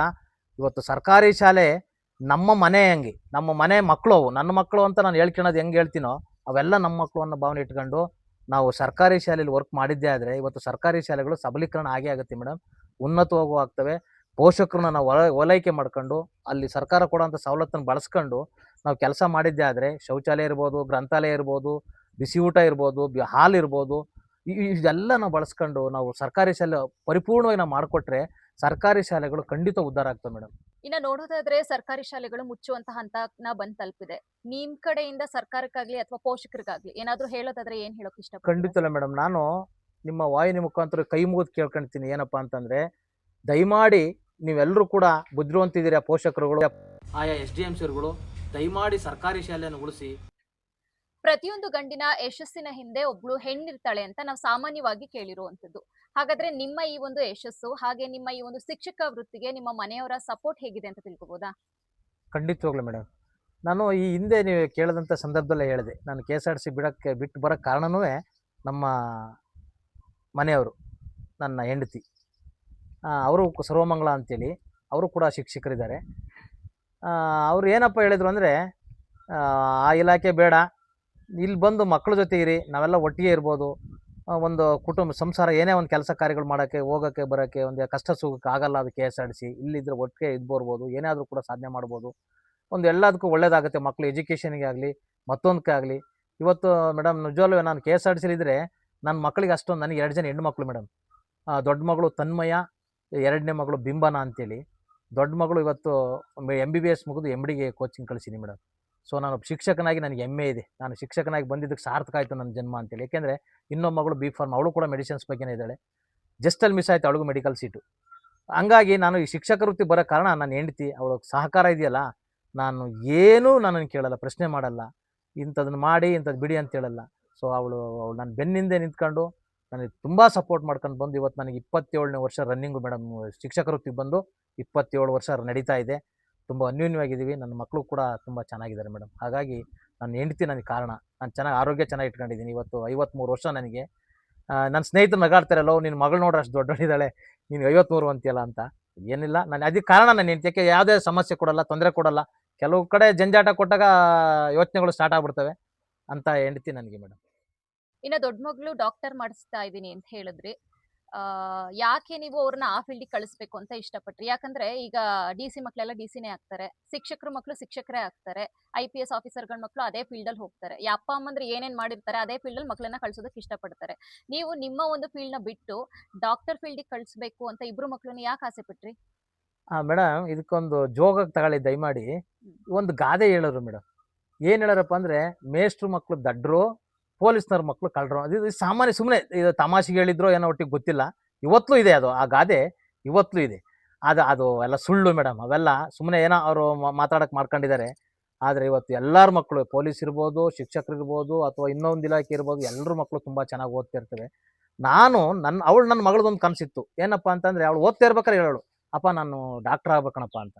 ಫಸ್ಟ್ ಅವಳಲ್ಲಿ ಇತ್ತು IAS ಆಗಬೇಕು. ನಾನು ಹೇಳ್ತೆ, ಅಲ್ಲ ಮಗಳೇ, ನಿನ್ನ ಕಾನ್ಸೆಪ್ಟ್ ಚೆನ್ನಾಗಿದೆ, ನೀನು ಡಾಕ್ಟರ್ ಆದರೆ ನಂದು ಸಮಾಜ ಸೇವೆ, ನೀನು ಕೂಡ ಆ ವೃತ್ತಿಗೆ ಬಂದರೆ ಸಮಾಜ ಸೇವೆಯನ್ನು ಮಾಡ್ಬೋದು. ಬಡವರು ಇರ್ತಾರೆ, ದೀನರು ಇರ್ತಾರೆ, ದಲಿತರು ಇರ್ತಾರೆ, ಅದು ದುಡ್ಡು ಇರುತ್ತೋ ಇಲ್ವೋ, ಅವರಿಗೆಲ್ಲ ಸರ್ವಿಸ್ ಮೈಂಡ್ ಇದೆಯಲ್ಲ, ಅದು ಈ ವೃತ್ತಿಲಿ ಮಾತ್ರ ಸಾಧ್ಯ. ದೇವರು ಅಂತಾರೆ, ಅವ್ರು ಬಿಟ್ಟರೆ, ದೇವ್ರನ್ನ ಬಿಟ್ಟರೆ ನೀವು ಡಾಕ್ಟ್ರನ್ನೇ ದೇವರು ಅಂತ ಹೇಳ್ತಾರೆ. ಸೊ ನೀನು ಇದು ಮಾಡ್ಕೊಂಡು ಬಂದರೆ ಇದು ಎಷ್ಟೋ ಜನಕ್ಕೆ ಬಡವ್ರಿಗೆ ನೀನು ಒಳ್ಳೇದಾಗತ್ತೆ ಮಗಳೇ ಅಂತೇಳಿ ನೀವು ತಗೊಳವ ಅಂತ ಹೇಳಿದೆ. ಹಂಗಾಗಿ ಅವಳು ಆಯ್ಕೆ ಮಾಡ್ಕೊಂಡ್ಲು ಮೇಡಮ್. ಇವತ್ತು MD ಮಾಡೋಕ್ಕೆ ಹೋಗ್ತೇವೆ, ಟ್ರೈನಿಂಗ್ ತಗೊಂತೇಳಿ ಮೇಡಮ್. ನಿಮ್ಮ ಪ್ರಕಾರ ಒಬ್ಬ ಶಿಕ್ಷಕ ಅಂದ್ರೆ ಹೇಗಿರ್ಬೇಕು? ಬೆಳೆಯುವ ಪೈರು ಮೊಳಕೆಯಲ್ಲಿ ಅನ್ನೋದು ನಾವು ಏನು ಕಲಿಸ್ತೀವಿ ಸ್ಟಾರ್ಟಿಂಗ್ ಮಕ್ಕಳಿಗೆ, ಅದನ್ನು ನಾವು ರೂಢಿ ಮಾಡ್ಕೊಂಡಿರ್ತೇವೆ. ನಾನು ಹೇಳೋದಿಷ್ಟೇ, ಇವತ್ತು ಸರ್ಕಾರ ನಮಗೆ ಕೈ ತುಂಬ ಸಂಬಳ ಕೊಡ್ತಾ ಇದೆ. ಎಲ್ಲ ಶಿಕ್ಷಕರಿಗೂ ನಾನು ಹೇಳೋದಕ್ಕೆ ಕೈ ಮುಗಿದು ಕೇಳ್ಕೊಳ್ತಿರೋದು, ಇವತ್ತು ಸರ್ಕಾರಿ ಶಾಲೆಗಳು ಮುಚ್ಚಿದ್ದಾವೆ. ಅದಕ್ಕೆ ಕಾರಣ ಸಾಕಷ್ಟು ಇದ್ದಾವೆ. ಶಿಕ್ಷಕ ಇರ್ಬೋದು, ಪೋಷಕರು ಇರ್ಬೋದು, ಅಥವಾ ನಾವು ವಾತಾವರಣ ಇರ್ಬೋದು, ಬೇರೆ ಬೇರೆ ಎಲ್ಲ ಕಾರಣ ಇರುತ್ತೆ. ಆದರೆ ಇವತ್ತು ದೂರದ ಶಿಕ್ಷಕರನ್ನ ಅವರು ಸರಿಯಾಗಿ ಪಾಠ ಮಾಡೋಕ್ಕಲ್ಲ, ಸರಿಯಾಗಿ ಸ್ಕೂಲ್ಗೆ ಹೋಗಲ್ಲ ಅಂತಾರೆ. ಸೊ ಅದು ಯಾವುದು ಆ ಥರ ಇಲ್ಲ ಮೇಡಮ್. ಹಿಂದಿತ್ತು, ಇವತ್ತು ಎಲ್ಲ ಒಂದು 5% ಆ ಥರದಲ್ಲಿ ಇರ್ಬೋದು. ಬಟ್ ಇವತ್ತು 96-98% ಇವತ್ತು ಶಾಲೆಗೆ ಹೋಗಿ ಮಕ್ಕಳಿಗೆ ಪಾಠ ಕಲಿಸಿ ಅವ್ರ ಜೊತೆ ಇರೋಂಥ ಶಿಕ್ಷಕರಿದ್ದಾರೆ ಮೇಡಮ್. ತುಂಬ ಇವತ್ತು ಆ ಥರದ ಶಿಕ್ಷಕರು ಕಡಿಮೆ ಇದ್ದಾರೆ. ಇಲ್ಲಿವರೆಗೂ ನೀವು ನಿಮ್ಮ ವೃತ್ತಿ ಜೀವನದ ಬಗ್ಗೆ ನಮ್ಮ ಜೊತೆ ಹಂಚ್ಕೊಂಡ್ರಿ. ನಿಮ್ಮ ವೈಯಕ್ತಿಕ ಅಥವಾ ನಿಮ್ಮ ಹವ್ಯಾಸಗಳ ಬಗ್ಗೆ ನಾವು ತಿಳ್ಕೊಬೋದಾ? ಮೇಡಮ್, ನಾನು ಮೊದಲಿಂದನೂ ಕೂಡ ಇದ್ರ ಬಗ್ಗೆ, ಈ ಕಲ್ಚರಲ್ ಆಕ್ಟಿವಿಟೀಸ್, ಸಾಂಸ್ಕೃತಿಕ ಕಲೆಗಳ ಬಗ್ಗೆ ತುಂಬ ಆಸಕ್ತಿ ಇದೆ. ನಾನು ಹಾಡು ಹೇಳೋದು, ಜನಪದ ಹಾಡುಗಳನ್ನ ಹೇಳ್ತಿದ್ದೆ. ಉದಾಹರಣೆ, ಒಂದು ಸಣ್ಣದ ಒಂದು ಹಾಡು ಹೇಳ್ಬೇಕು, ಒಂದು ಜನಪದ ಹಾಡುಗಳನ್ನ. ನಾನು NSS ಸ್ಟೂಡೆಂಟ್ ಮೇಡಮ್, ಕಾಲೇಜ್ ಹಂತದಲ್ಲಿ NSS ಸ್ಟೂಡೆಂಟ್ಸು. ಅಲ್ಲಿ ಕೂಡ ನಾವು ಕ್ಯಾಂಪ್ ಹಾಕೋರು, ಒಂದೊಂದು ತಿಂಗಳು ಕ್ಯಾಂಪ್ ಹಾಕೋರು ಕಾಲೇಜಿಂದ. ಅಲ್ಲೆಲ್ಲ ಹೋಗಿ ಪಾತ್ರಗಳನ್ನ, ನಾನು ಹೆಣ್ಣು ಪಾತ್ರನೂ ಮಾಡ್ತಿದ್ದೆ. ಅವೆಲ್ಲ ಸ್ವಲ್ಪ ಸ್ಮಾರ್ಟ್ ಆಗಿದ್ದೆ, ಸಣ್ಣಕ್ಕಿದ್ದೆ. ಇವಾಗ ಸ್ವಲ್ಪ ಗುಂಡ್ಗಾಗಿದ್ದೀನಿ. ಒಂದೇನಪ್ಪ ಅಂದರೆ, ಈ ಜನಪದ ಕಲೆಗಳನ್ನ ಉಳಿಸ್ಬೇಕು ಮೇಡಮ್. ಶಿಕ್ಷಕನಿಗೆ ಎಲ್ಲ ಕಲೆಗಳು ಇರಬೇಕು ಮೇಡಮ್. ಶಿಕ್ಷಕನಿಗೆ ಮೈನ್ ಇರೋದೇ ಅವನಿಗೆ ಕಲ್ಚರಲ್ ಆಕ್ಟಿವಿಟೀಸ್ ಗೊತ್ತಿರಬೇಕು. ಹಾಡು, ಆಮೇಲೆ ಡ್ಯಾನ್ಸ್ ಮಾಡೋದು, ಆಮೇಲೆ ಮಿಮಿಕ್ರಿ ಮಾಡೋದು ಇಂಥವನ್ನೆಲ್ಲ ಕಲ್ತಿರ್ಬೇಕು. ನಾನು ಒಂದು ಸಣ್ಣದಾಗಿ ಹೇಳ್ಬೇಕು ಅಂದರೆ ಒಂದು ಸಣ್ಣದೊಂದು ಹಾಡು ಹೇಳ್ಬಿಡ್ಲಾ, ಚಿಕ್ಕದ ಒಂದೇನು ಹೇಳಿ ಹೇಳಿ. ಜನಪದ ಸೊಗಡಿಂದ ಹೆಂಗಿದೆಯಪ್ಪ ಅಂದರೆ, ಮಾಮರದ ಸಂಪಿಗೆ ಕೂತಿರೋ ಗಿಳಿಗಳೇ ಚದುರಂಗಿ ಮಾತಾ ನಿಲ್ಲಿಸೇ, ಚದುರಂಗಿನೇ ಮಾತಾ ನಿಲ್ಲಿಸಿ ಗಿಳಿಗಳೇ ಪೊನ್ರವ್ವ ನನ್ನ ಕಳಿಸ್ಯಾಕೆ, ನೀವು ಬನ್ನಿ ನನ್ನ ಕಳಿಸ್ಯಾಕೆ. ಈ ಥರದ ಹಾಡುಗಳು ಮಕ್ಳುಗಳಿಗೆ ಹೇಳ್ಕೊಟ್ಬಿಟ್ರೆ ಅವೇನಾಗುತ್ತೆ ಅಂದರೆ ತುಂಬಾ ಖುಷಿ ಆಗ್ಬಿಡ್ತವೆ. ನನ್ನ ಪಾಠದ ಜೊತೆ ನಂದು ಆಟ ಈ ಥರ ಇತ್ತು. ಆಮೇಲೆ ಇದು ರೂಢಿ ಆಗ್ತಾ ಆಗ್ತಾ ನನಗೆ ಈ ನಾಟಕದ್ದು ಒಂಥರ ಗೀಳಿತ್ತು ಮೇಡಮ್ ನನಗೆ. ನಮ್ಮೂರಲ್ಲೇ ನಾನು ಸುಮಾರು ಇಲ್ಲಿ ಬೇಲೂರಲ್ಲೇ ಒಂದು ಭೀಮನ್ ಪಾತ್ರ ಮಾಡಿದ್ದೆ. ಊರಲ್ಲೆಲ್ಲ ನಾವು ಶಿಂದೆಯವ್ರ ಕತೆ ಮಾಡ್ತಾ ಇರ್ತೀವಿ ವರ್ಷಕ್ಕೊಂದ್ಸತಿ ನಾನು ಹೆಚ್ಚು ಕಡಿಮೆ 5-6 ಬಾರಿ ನಾಟಕ ಮಾಡಿದ್ದೀನಿ. ಶಿಂದೆಯವ್ರ ಪಾತ್ರ ನನಗೆ ಕೊಡ್ತಿದ್ದೆ ಮೇಡಮ್. ತುಂಬ ಚೆನ್ನಾಗಿ ಮಾಡ್ತಿದ್ದೆ ನಾನು. ಹಂಗೆ ಅಬ್ಬರಿಸಿದ್ದೆ ಬಿಡ್ರಿ. ಹಂಗಾಗಿ ನನಗೆ ನಾಟಕದ ಹುಚ್ಚು ಇದೆ. ಎಲ್ಲ ಕಲ್ಚರಲ್ ಆಕ್ಟಿವಿಟೀಸ್ ತುಂಬ ಚೆನ್ನಾಗಿದೆ. ಇನ್ನ ನಾಟಕದ್ದು ಹವ್ಯಾಸ ಇದೆ ಅಂತ ಹೇಳಿದ್ರಿ, ಅದ್ರದ್ದು ಯಾವ್ದಾದ್ರು ಡೈಲಾಗ್ಗಳನ್ನ ನಮ್ ಜೊತೆ ಹಂಚ್ಕೋಬಹುದಾ? ಆಗ್ಬೋದು ಮೇಡಮ್. ನಂದೊಂದು ಪಾತ್ರ ಶಿಂದೆಯವ್ರ ಪಾತ್ರದ ಏನಪ್ಪಾ ಅಂದ್ರೆ, ಕಂಡಿರೇ ದೇವಾನ್ ದೇವತೆಗಳಿರ ಈ ದರೆ ಒಳಗೆ ಆ ದುರಾತ್ಮನಾದಿದ ನುಡಿಯೋ ನುಡಿಯೋ ಈ ತರ ಸ್ಟಾರ್ಟ್ ಆಗೋದು. ಸತ್ಯರತ್ನ ಎದುರಿಸೋ ಅಂಥದ್ದು ಪಾತ್ರ ಮೇಡಮ್ ಇದು. ಹಂಗಾಗಿ ನನಗೆ ತುಂಬ ಒಲವಿತ್ತು. ಪ್ರತಿ ವರ್ಷ ಕಡ್ದಾಗೆಲ್ಲ ನಾನು ಹೋಗಿ ಪಾತ್ರ ಮಾಡ್ಬರ್ತೀನಿ. ಸ್ಕೂಲು ಕಾಲೇಜಲ್ಲಿ ಬಡತನದಿಂದ ಓದ್ತಾ ಇರುವಂತಹ ಮಕ್ಕಳಿಗೆ ನಿಮ್ ಕಡೆಯಿಂದ ಏನಾದ್ರು ಹೇಳೋದಾದ್ರೆ ಸರ್? ಖಂಡಿತವಾಗ್ಲೂ ಮೇಡಮ್. ಯಾಕೆಂದರೆ ಇವತ್ತು ದೇವರು ನಮಗೆ ಕೈ ತುಂಬ ಸಂಬಳ ಕೊಟ್ಟಿದ್ದಾನೆ. ನಾವು ಗಂಡ ಹೆಂಡತಿ ಇಬ್ಬರು ಕೂಡ ಅಫಿಷಿಯಲ್ ಆಗಿರೋದ್ರಿಂದ ತುಂಬ ಕಡುಬಡತನದಲ್ಲಿ, ಯಾಕೆ ನಾವೆಲ್ಲ ಓದಿದ್ದು ಕಡುಬಡತನದಲ್ಲೇ, ತುಂಬ ಕಷ್ಟದಲ್ಲಿ ಬಂದಂತನೋ, ಕಷ್ಟ ಅಂದರೆ ಏನು ಅಂತ ನನಗೆ ಗೊತ್ತಿದೆ. ಅಂಥ ಬಡತನದಲ್ಲಿ ಬಂದಂಥ ಸಂದರ್ಭದಲ್ಲಿ ಇವತ್ತು ಬೇಕಾದಷ್ಟು ಜನ ಯಾವುದೇ ಜಾತಿ ಇರ್ಬೋದು ಮೇಡಮ್. ಇವನ್ ಟುಡೇ ಬರೀ ಪರಿಶಿಷ್ಟ ಜಾತಿಲೇ ಬಡವರಿದ್ದಾರೆ ಅಂತಲ್ಲ, ಯಾವುದೇ ಜಾತಿ ತಗೊಳ್ಳಿ ಎಲ್ಲರೂ ಬಡವರಿದ್ದಾರೆ. ಯಾರಾದರೂ ಕೂಡ ನನ್ನನ್ನು ಕಾಂಟ್ಯಾಕ್ಟ್ ಮಾಡಿ, ಸರ್ ಹಿಂಗಿದೆ ನನ್ನ ಸಮಸ್ಯೆ, ನನ್ನ ಮಗುಗೆ ಸ್ಕೂಲಿಗೆ ಸೇರ್ಸೋಕ್ಕಾಗ್ತಿಲ್ಲ, ಅಥವಾ ಇನ್ನೊಂದು ಬಟ್ಟೆ ಕೊಡೋಕೆ, ಅಥವಾ ಇನ್ನು ಏನೋ ಒಂದು ಸಣ್ಣ ಏನಾರು ಒಂದು ಕೇಳಿದರೆ ಖಂಡಿತವಲ್ಲ ನಾನು ಮನಸ್ಫೂರ್ತಿಯಾಗಿ ನಾನು ಸಹಾಯ ಮಾಡೋಕ್ಕೆ ರೆಡಿ ಇದ್ದೀನಿ ಮೇಡಮ್. ಈಗಿನ ಶಿಕ್ಷಕರಿಗೆ ಅಥವಾ ಯುವ ಪೀಳಿಗೆಯ ಶಿಕ್ಷಕರಿಗೆ ನಿಮ್ ಕಡೆಯಿಂದ ಏನಾದ್ರು ಸಜೆಷನ್ ಅಂದ್ರೆ ಏನ್ ಕೊಡ್ತೀರಾ ಸರ್? ಶಾಲೆಗಳು ಮುಚ್ಚೋ ಸ್ಥಿತಿ ಬಂದಿದೆ ಮೇಡಮ್. ಕಾರಣ ಮಕ್ಕಳುಗಳ ಸಂಖ್ಯೆ ಕಡಿಮೆ ಆಗ್ತಿದೆ.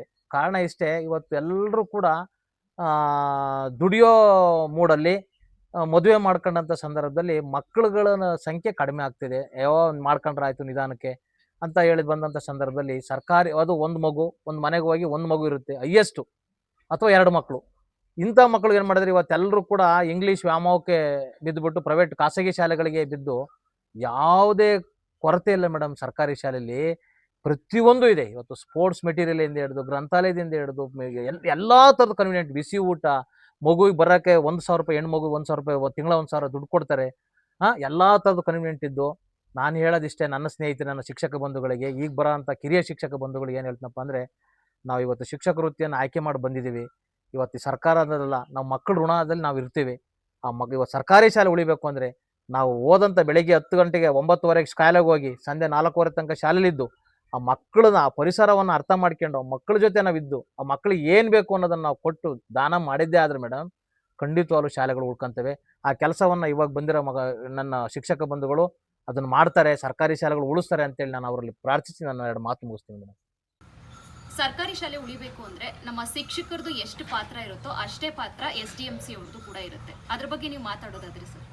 ಮೇಡಮ್, SDMC ಅಂತ ಮಾಡಿದಾರಲ್ಲ ಸುಪ್ರೀಂ ಮೇಡಮ್. ಅದು ಸುಪ್ರೀಂ ಅಂದ್ರೆ ಯಾವ ಥರ ಅಂದರೆ, ಯಾವುದೇ ಕಾರ್ಯಕ್ರಮ ಇರಲಿ, ಯಾವುದೇ ಅನುದಾನಗಳು ಬರಲಿ, ಏನೇ ಪ್ರೋಗ್ರಾಮ್ ಮಾಡಬೇಕಾದ್ರೂ ಕೂಡ SDMC ಅವರಲ್ಲಿ ಎಂಟ್ರಿ ಆಗ್ತಾರೆ. SDMC ಅವರು ಅಂದರೆ SDMC ಅಧ್ಯಕ್ಷರೇ ಸುಪ್ರೀಂ ಮೇಡಮ್. ಅಲ್ಲಿ ಯಾವುದೇ ಪ್ರತಿಯೊಂದು ಕೆಲಸಕ್ಕೆ ಇವತ್ತು ಏನಾಗಿದೆ ಅಂದರೆ SDMC ಅವರು ಮೇಷ್ಟ್ರೆಲ್ಲೋ ಅರ್ಧ ಗಂಟೆ ಲೇಟಾಗಿ ಬಂದ ಅಂತ ಕೇಳಕ್ಕೆ ಬರ್ತಾರೆ ವಿನಃ, ಅಥವಾ ಇನ್ನೆಲ್ಲೋ ಏನೋ ಮಾಡ್ತೇನೆ ಅಂತೇಳಿ ಸಣ್ಣ ಪುಟ್ಟೋಗಿ ಬರ್ತಾರೆ SDMC ಅವರು. ನಾನು ಕೇಳೋದಷ್ಟೇ ಅವ್ರಿಗೆ. ಇವತ್ತು ಸರ್ಕಾರಿ ಶಾಲೆಗಳಲ್ಲಿ ಶಿಕ್ಷಕರದ್ದು ಮನೋಬಲ ಹೆಂಗೆ ಕೂಗ್ತಾ ಇದೆ ಅಂದರೆ ಮೇಡಮ್, ನೀವು ಯಾವುದೇ ಸ್ವಾತಂತ್ರ್ಯ ದಿನಾಚರಣೆ ತಗೊಳ್ಳಿ, ಗಾಂಧಿ ಜಯಂತಿ ತಗೊಳ್ಳಿ, ಅಂಬೇಡ್ಕರ್ ಜಯಂತಿ ತಗೊಳ್ಳಿ, ನವೆಂಬರ್ 1 ಗಣರಾಜ್ಯೋತ್ಸವ ತಗೊಳ್ಳಿ, ಇವು ಎಲ್ಲ ಏನಾಗಿದೆ ಅಂದರೆ, ನಾವು ಎಷ್ಟೇ ಮೆಮೊ ಹಾಕಿ ಎಷ್ಟೇ ಸಲ ಮನೆ ತಕ್ಕ ಹೋಗಿ ಫೋನ್ ಮಾಡಿದ್ರು ಕೂಡ ಈ ಕಾರ್ಯಕ್ರಮಗಳು ಬರಲ್ಲ ಮೇಡಮ್. ಅವ್ರು ಬರೋದಲ್ಲೇ ನಾನು ಇನ್ನೊಬ್ಬರು ಯಾರು ಇಬ್ಬರು 3 ಜನ ಇದ್ರು 3 ಜನ ನಾವೇ ಫ್ಲಾಗ್ ಹಾಸ್ಟಿ ಮಾಡ್ಕೋಬೇಕು, ನಾವೇ ಬರಬೇಕು, ನಾವೇ ಬಿಚ್ಚಿಡ್ಬೇಕು. ಇದು ಹಿಂಗಿದ್ದಾಗ SDMC ಅವ್ರು ಎಲ್ಲಿ ನಮಗೆ ಸಪೋರ್ಟ್ ಕೊಡ್ತಾರೆ? ಬೇರೆ ಏನಾರು ಸಣ್ಣ ಪುಟ್ಟದ್ದು ಲೇಟ್ ಆಯಿತು ಅಥವಾ ಅನ್ನೆಲ್ಲೋ ನಿಂತಿದ್ದಾನ ಅದನ್ನು ಗಣನೆಗೆ ತಗೊಳ್ತಾರೆ ವಿನಃ ಇಂಥವ್ರ ಬಗ್ಗೆ ಅವ್ರು ಕಾಳಜಿ ವಹಿಸ್ಕೋಬೇಕು. ನನ್ನ ಶಾಲೆ, ನಾನೊಬ್ಬ SDMC ಇಲ್ಲಿದ್ದೀನಿ, ಹೋಗ್ಬೇಕು, ಮಾಸ್ಟರ್ ಬಂದಿರ ಏನಾರು ಮಾಡ್ತಾರ, ಕಾರ್ಯಕ್ರಮ ಮಾಡ್ತಾರೆ ಅಂತ ಅವ್ರು ಬಂದು ನಮಗೆ ಪ್ರೊವೋಕ್ ಮಾಡ್ಬೇಕು. ಅವರು ನಮಗೆ ಪ್ರೊವೋಕ್ ಮಾಡಿದಂಥ ಸಂದರ್ಭದಲ್ಲಿ ನಾವು ಎಚ್ಚೆತ್ಕೊಂತೀವಿ ಶಿಕ್ಷಕರು. SDMC ಬರ್ತಾರೆ, ನಾವು ಬೇಗ ಇರಬೇಕು, ಮಾಡ್ಬೇಕು ಕಾರ್ಯಕ್ರಮಗಳನ್ನ, ಮಕ್ಕಳ ಜೊತೆ ಮಾಡಿಸ್ಬೇಕು, ಮಕ್ಳಿಗೆ ಏನಾದ್ರು ಭಾಷಣ ಮಾಡಿಸ್ಬೇಕು, ಈ ಥರದ ಭಾವನೆಗಳು ಬರುತ್ತೆ. ಇವತ್ತು SDMCಗೆ ಹೇಳೋದೇನೇನಪ್ಪ ಹೇಳ್ತೀನಿ ಅಂತಂದರೆ, ಶಿಕ್ಷಕರು ಯಾರೋ ಒಬ್ಬ ಇಬ್ಬ ಲೇಟಾಗಿ ಬರ್ಬೋದು, ಅಥವಾ ಅವ್ನ ಸಮಸ್ಯೆ ಏನೇ ಇರುತ್ತೆ, ಅಥವಾ ಎಲ್ಲ ಹಾಸ್ಪಿಟ್ಲಿಗೆ ಬರ್ತಾನೆ, ಬರ್ತಾ ಬೈಕ್ ಕೆಟ್ಟ ಇರುತ್ತೋ, ಅಥವಾ ಮನೇಲಿ ಏನೋ ಹುಷಾರಲ್ಲೋ, ಏನೋ ಆ ಸಮಸ್ಯೆಗಳಿರುತ್ತೆ. ಅದನ್ನು ಬಂದು ಅವರು ಸಮಾಧಾನವಾಗಿ ಕೇಳಿದಾಗ ಖಂಡಿತ ಅವನಿಗೆ ಮನಸ್ಸಿಗೆ ಸಮಾಧಾನ ಆಗುತ್ತೆ. ಒಬ್ಬ ಶಿಕ್ಷಕನಿಗೆ ಎಲ್ಲದನ್ನ ಹಂಚ್ಕೊಳ್ತಾನೆ. ಅದು ಬಿಟ್ಟು ಅವ್ನು ಬಂದಿಲ್ಲ ಇವ್ನು ಬಂದಿಲ್ಲ ಅಂತ ಎಲ್ಲೋ ಮಾತಾಡೋದು, ಕೆಟ್ಟದಾಗೇನೋ ಬೈಯೋದು, ಹಿಂಗಾಗಿ ಏನಾಗಿದೆ ಅಂದರೆ ಶಿಕ್ಷಕರ ಮನೋಬಲ ಅಲ್ಲಿ ಹೋಗ್ತಾಯಿದೆ ಮೇಡಮ್. ನಾನು SDMC ಹೇಳೋದಿಷ್ಟೇ, ನಿಮ್ಮ ಸಹಕಾರ ಇರಲಿ, ನೀವು ಬಂದು ಕೇಳಿ. ನಾನು ಯಾವತ್ತೂ ಹೇಳಿಲ್ಲ, ನಾನು ಎಲ್ಲೇ ಮೀಟಿಂಗಲ್ಲಿ ಯಾವುದೇ ಫಂಕ್ಷನ್ ಮಾತಾಡಿದ್ರೆ SDMCರೇ ಸುಪ್ರೀಮು. ಇವತ್ತೊಬ್ಬ ಪ್ಲಾಗ್ ಕಾಸ್ಟಿಂಗ್ ಮಾಡ್ತಾನೆ ಅಂದರೆ ಮೇಡಮ್, ಅವ್ರಿಗೆ ಅದಕ್ಕಿರೋ ಬೆಲೆ ಯಾರ್ಯಾರಿಗೂ ಇಲ್ಲ ಮೇಡಮ್. ರಾಷ್ಟ್ರಧ್ವಜವನ್ನು ಒಬ್ಬ SDMC ಅಧ್ಯಕ್ಷನೇ ಆಯ್ಕೆ ಮಾಡುವ ಅಷ್ಟು ಮಾಡಬೇಕು. ಅಲ್ಲಿದ್ದಂಥ ಗೆದ್ದಂಥ ಒಬ್ಬ ಜನಪ್ರತಿನಿಧಿಗಿಲ್ಲ ಆ ಒಂದು ಇದು ಗೌರವ, ಒಬ್ಬ SDMC ಅಧ್ಯಕ್ಷನಿಗಿರುತ್ತೆ ಮೇಡಮ್. ಅವ್ರಿಗಿರೋ ಅಂಥ ಗೌರವ ಬೇರೆ ಯಾರಿಗೂ ಇರಲ್ಲ. ಅಂಥ ಒಂದು ಗೌರವವನ್ನು ಅವ್ರು ಉಳಿಸ್ಕೋಬೇಕು ಅಂದರೆ ಅಂಥ ಒಂದು ಕೆಲಸವನ್ನು ಶಿಕ್ಷಕರ ಜೊತೆ ಅವ್ರು ಹಂಚ್ಕೋಬೇಕು ಮೇಡಮ್. ಹಂಗಿದ್ದಾಗ ಖಂಡಿತವಾಗ್ಲೂ ಆ ಶಾಲೆ ಉದ್ಧಾರ ಆಗುತ್ತೆ. SDMCಗೂ ಕೂಡ ತುಂಬ ಗೌರವ ಕೊಡ್ತಾರೆ ಆ ಭಾಗದಲ್ಲಿ. ಇಂಥದ್ದು ಮಾಡಲಿ. SDMC ಎಲ್ಲ ಸೇರ್ಕೊಂಡು ಯಾವುದೇ ಕಾರ್ಯಕ್ರಮ ಇರ್ಬೋದು, ಶಾಲಾ ಕಾರ್ಯಕ್ರಮ, ಸರ್ಕಾರಿ ಕಾರ್ಯಕ್ರಮ, ಮತ್ತೊಂದು ಏನೇ ಆಗಲಿ, ಶಾಲೆ ಶಿಕ್ಷಕರ ಜೊತೆಗೂಡಿ ಕೆಲಸ ಮಾಡಿದಾಗ ಯಾವುದೇ ಕಾರಣಕ್ಕೂ ಶಾಲೆಗಳು ಮುಚ್ಚಲ್ಲ, ಯಾವುದೇ ಕಾರಣಗಳಿಗೂ ಮಕ್ಕಳ ಸಂಖ್ಯೆ ಕಡಿಮೆ ಆಗಲ್ಲ ಮೇಡಮ್. ಇನ್ನು ನಾವು ಓದ್ತಾ ಇರುವಂತಹ ಸಮಯದಲ್ಲಿ ನಮಗೆ ಶಾಲಾ ಶಿಕ್ಷಕರು ಏನಾದರೂ ಏಟು ಹೊಡೆದ್ರೆ ಅಥವಾ ತುಂಬ ಹೊಡೆದಿದ್ರೆ ನಮ್ಮ ಮನೇಲಿ ಬಂದ್ಬಿಟ್ಟು ಹೇಳ್ತಿದ್ರು, ಇನ್ನೂ 2 ಹೊಡಿರಿ, ಇವ್ರಿಗೆ ಒಳ್ಳೆ ಬುದ್ಧಿ ಕಲಿಬೇಕು ಅಂತ. ಈಗಿನ ಕಾಲದಲ್ಲಿ ಒಂದು ಏಟು ಮುಟ್ಟೋ ಹಾಗೂ ಇಲ್ಲ, ಜೋರಾಗಿ ಬೈಯೋ ಹಾಗೂ ಇಲ್ಲ. ಪೋಷಕರು ಬಂದು ಟೀಚರ್ ಮೇಲೇ ಕಂಪ್ಲೇಂಟ್ ಮಾಡುವಂಥ ಪರಿಸ್ಥಿತಿ ಬಂದಿದೆ. ಇದ್ರ ಬಗ್ಗೆ ನೀವು ಮಾತಾಡೋದಾದ್ರೆ ಏನು ಹೇಳ್ತೀರಾ? ಮೇಡಮ್, ನಾನು ಹೇಳಿದೆ ನಿಮಗೆ, ನಾನು ಶಾಲೆಗೆ ಶಿಕ್ಷಕನಾಗಿ ಹೋದಂಥ ಸಂದರ್ಭದಲ್ಲಿ ಚೋಮನಹಳ್ಳಿ ಶಾಲೆಗೆ ಹೋಯ್ದೆ ಅಂತ ಹೇಳಿದ್ನಲ್ಲ ಮೇಡಮ್. ಅಲ್ಲಿ ಹೆಂಗಿದ್ರಪ್ಪ ಜನ ಅಂತಂದರೆ, ಕೋಲ್ ತಂದು ಕೊಡೋರು ಮೇಡಮ್. ಅವರೇ ಬಿದ್ರು ಕೋಲ್ ತಂದು ಕೊಡೋರು. ಇವತ್ತು ಬಾರಿಸಿ ಮೇಡಮ್, ಇವನಿಗೆ ಬಾರಿಸಿ ಸರ್, ಇವನಿಗೆ ಸ್ಕೂಲಿಗೆ ಹೋಗಲ್ಲ ಅಂದ್ರೆ ಕದ್ದು ಕೂತ್ಕೊಂತಾನೆ, ಹೊಡೀರಿ ಅನ್ನೋರು.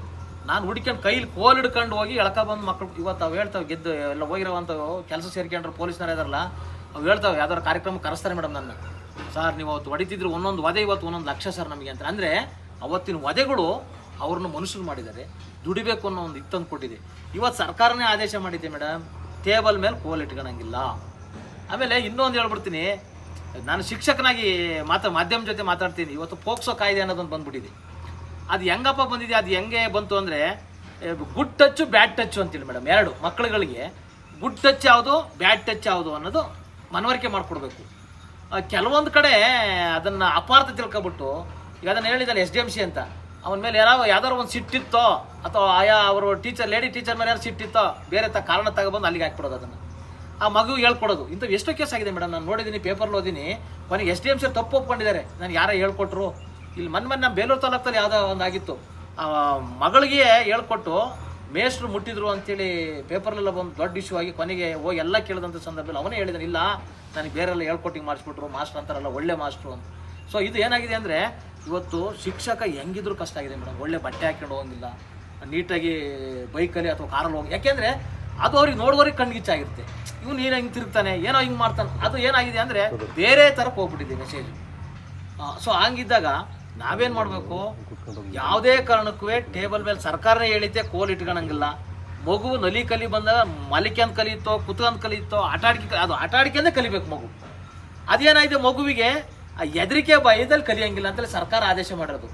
ಮೊದಲು ಕೋಲಿತ್ತು ಅಂದರೆ ಉಸಿರಾಳ ಅಂದ್ರೆ ಕೋಲ್ ಹೊಡಿತಾರೆ ಅನ್ನೋರು. ಇವಾಗ ಏನಾಗಿದೆ, ಕೋಲ್ ಇದ್ರೂ ಕೂಡ ಆ ಕೋಲ್ನೇ ತಗೊಂಡು ಮಕ್ಕಳು ನಮಗೆಲ್ಲ ಹಿಂಗೆಲ್ಲ ಹಿಂಗೆ ಮಾಡ್ತಾರೆ. ಸೊ ಹಂಗಾಗಿ ಸರ್ಕಾರದ ಆದೇಶ ಹೆಂಗಿರುತ್ತೆ ಹಂಗೆ ನಾವು ಹೋಗ್ತಾ ಇರಬೇಕು ಮೇಡಮ್, ಅಷ್ಟೇ. ನಾವೆಲ್ಲ ಕಾನೂನು ಚೌಕಟ್ಟೊಳಗೆ ಕೆಲಸ ಮಾಡೋ ಅಂತಾರು.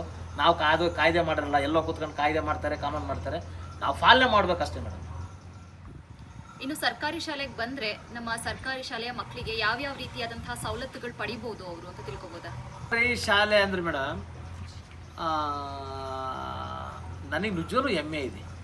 ಸರ್ಕಾರಿ ಶಾಲೆಯಲ್ಲಿ ಏನೇನು ಸವಲತ್ತು ಸಿಗ್ತದೆ, ನಮಗೆಲ್ಲ ಇಷ್ಟೊಂದು ಸವಲತ್ತು ಇರಲ್ಲ ಮೇಡಮ್. ಅವಾಗ ಬಿಸಿ ಊಟ ಅಂತ ಕೊಡೋರು, ಅದು ಈ ಗೋಧಿ ಉಪ್ಪಿಟ್ಟು ಅಂತ ಮೇಡಮ್. ನಾನು ಓದ್ಬೇಕಾದ್ರೆ ಗೋಧಿ ಉಪ್ಪಿಟ್ಟು ತಿಂದಿದ್ದೀನಿ. ಬಟ್ ಇವತ್ತು ಆಗಿಲ್ಲ. ಬೆಳಿಗ್ಗೆ ಮಗು ಸ್ಕೂಲಿಗೆ ಬಂದ ತಕ್ಷಣ ಬಿಸಿ ಬಿಸಿ ಹಾಲು, ಅದಕ್ಕೆ ರಾಗಿ ಮಾಲ್ಟ್ ಅಂತ ಹಾಕ್ಬಿಟ್ಟು ಹಾಲಿನ ಜೊತೆ ತುಂಬ ಚೆನ್ನಾಗಿರುತ್ತೆ ಮೇಡಮ್. ಅದಾದ ತಕ್ಷಣವೇ ಮಧ್ಯಾಹ್ನ ಬಿಸಿ ಊಟದಲ್ಲಿ ಮೊಟ್ಟೆ ಮೇಡಮ್. ವಾರದ 6 ದಿನಗಳು ನಾವು ಮೊಟ್ಟೆ ಕೊಡ್ತೇವೆ. ಮಗು ಬೇಡ ಅಂದರೂ ನಾವು ಕೊಡೋ ನಿಲ್ಸಂಗಿಲ್ಲ, ತಿನ್ನಲೇಬೇಕು ಮಗು. ಅಂದರೆ ಪೌಷ್ಟಿಕ ಆಹಾರ ಮೇಡಮ್ ಅದು. ಸರ್ಕಾರದ ಅಜೀಂ ಪ್ರೇಮ್ಜಿ ಅವರು 4 ದಿನ ಕೊಡ್ತಾರೆ, ಸರ್ಕಾರದಿಂದ 2 ದಿನ, ಒಟ್ಟು 6 ದಿನ, ವಾರದಲ್ಲಿ 6 ದಿನ ಮೊಟ್ಟೆ ಇದೆ, ಹಾಲಿದೆ. ಅದಾದ ನಂತರ ಇನ್ನೂ ಮಾತ್ರೆಗಳಿದೆ ಮೇಡಮ್. ಹೊಟ್ಟೆ ನೋವಿನ ಆಲ್ಬಾ ಬೆಂಡಜಲ್ ಅಂತೇಳಿ ಉಳುವಿನ ಮಾತ್ರೆ, ಆಮೇಲೆ ಇದು ಮಕ್ಕಳಿಗೆ ಪೋಷಕಾಂಶದ ಮಾತ್ರೆಗಳಿದೆ. ಇದಾದ ನಂತರ ಮಗು ದೂರದ 1 ಕಿಲೋಮೀಟರ್ ದೂರದಿಂದ ಹೆಣ್ಮಗು ಬರ್ತಾ ಇದೆಯಾ, ಆ ಮಗುಗೆ ತಿಂಗಳ 1,000 ದುಡ್ಡು ಕೊಡಬೇಕು ಅಂತ ಇದೆ. ಆಮೇಲೆ ಸ್ಕಾಲರ್ಶಿಪ್ ಇದೆ ಮೇಡಮ್. ಆಮೇಲೆ ಶಾಲೆಯಿಂದನೇ ಮಗುವಿಗೆ ಏನೇ ಇದ್ದರೂ ಕೂಡ ಯಾವುದೇ ಯೂನಿಫಾರ್ಮ್ ಇದೆ, ಶೂ ಇದೆ, ಎಲ್ಲ ಕೊಡ್ತಿದೆ. ನೋಟ್ಬುಕ್ಗಳು ಕೊಡ್ತಾ ಇದೆ, ಪುಸ್ತಕವಿದೆ. ಇನ್ನೇನು ಕೊಡ್ಬೇಕು ಮೇಡಮ್? ತಂದೆ ತಾಯಿ ಪೇರೆಂಟ್ಸ್ ಏನು ಕೊಡಬೇಕು? ಮಗು ಶಾಲೆ ಬಂದ ತಕ್ಷಣ ಅವನಿಗೆ ಹಾಲು, ಮೊಟ್ಟೆ, ಊಟ, ಬಟ್ಟೆ, ಯೂನಿಫಾರ್ಮು, ಪುಸ್ತಕ, ಆಮೇಲೆ ನೋಟ್ಬುಕ್ಗಳು, ಸ್ಕಾಲರ್ಶಿಪ್ಗಳು, ಇನ್ನೇನು ಬೇಕು ಮೇಡಮ್? ಆಮೇಲೆ ಅದಕ್ಕಿಂತ ಹೆಚ್ಚಿನದಾಗಿ ಇವತ್ತೆಲ್ಲ ಮೆರಿಟ್ ಮೇಲೆ ಇರ್ತಕ್ಕಂಥ ಶಿಕ್ಷಕರಿದ್ದಾರೆ. ಲೇಡೀಸ್ ಟೀಚರ್ಸ್ ಇರ್ಬೋದು, ಜೆಂಟ್ಸ್ ಟೀಚರ್ಸ್ ಇರ್ಬೋದು. ಆಮೇಲೆ ಯಾವುದೇ ಕೊರತೆ ಇಲ್ಲ ಮೇಡಮ್. ಇವತ್ತು 12 ಮಕ್ಕಳಿದ್ರೆ 2 ಜನ ಶಿಕ್ಷಕರು ಇರಲೇಬೇಕು ಒಂದು ಶಾಲೆಯಲ್ಲಿ. ನಲಿಕಲಿಗೆ ಒಬ್ಬರು, 4-5 ಅಥವಾ 24 ಮಕ್ಕಳಿದ್ರೆ 4 ಜನ HPS ಅಲ್ಲಿ, ನಲಿಕಲಿಗೆ 2 ಜನ, HPSಗೆ 2 ಜನ. ಸೊ ಇಷ್ಟೆಲ್ಲ ಸವಲತ್ತು ಕೊಟ್ಟಿದೆ. ನಾವು ಸರ್ಕಾರ ದೂರಂಗಿಲ್ಲ, ಬಟ್ ನಾವು ಅದಕ್ಕೆ ಫಾಲೋ ಅಪ್ ಮಾಡ್ಕೊಂಡು ಸರ್ಕಾರಿ ಶಾಲೆಗಳು ಉಳಿಸ್ಬೇಕು. ಆಮೇಲೆ ಇನ್ನೊಂದು ಹೇಳ್ಬಿಡ್ತೀನಿ ಮೇಡಮ್, ಕೊನೆಯದಾಗಿ ಯಾರು ಏನಾದ್ರು ಬೇಜಾರು ಮಾಡ್ಕೊಬೇಡಿ, ದಯಮಾಡಿ ನನ್ನ ಶಿಕ್ಷಕ ಬಂಧುಗಳು ನಾನು ಕೇಳ್ಕೊಳ್ಳೋದು, ಈಗ ಬಡವ್ರ ಮಕ್ಕಳು ಬರ್ತಿದ್ದಾರೆ ಶಾಲೆಗೆ. ಈಗ ನಾನು ಮಧ್ಯಾಹ್ನ ಟೈಮ್ ಊಟ ಮಾಡ್ತೀನಿ ಮೇಡಮ್, ಇಲ್ಲ ಅಂತ ಹೇಳ್ಬಾರ. ಯಾಕೆ ರುಚಿ ನೋಡಿ ಅಂತಲೇ ಇದೆ ಸರ್ಕಾರದ ಆದೇಶ, ರುಚಿ ನೋಡಿ ಅಂತ. ಊಟ ಮಾಡೋದು ಸಪ್ರೇಟ್ ಮೇಡಮ್. ನನ್ನ ಜಾಬಿಂದ ಒಂದು 10, 15, 20 ಮಕ್ಕಳೇ ಇರ್ತವೆ. ಡೈಲಿ ಒಂದು 50 ರೂಪಾಯಿ ಖರ್ಚು ಮಾಡೋಣ, 50 ರೂಪಾಯಿ ಅಷ್ಟೇ, ಜಾಸ್ತಿ ಬೇಡ. ತರಕಾರಿ ತಗೊಂಡು ಹೋಗೋಣ.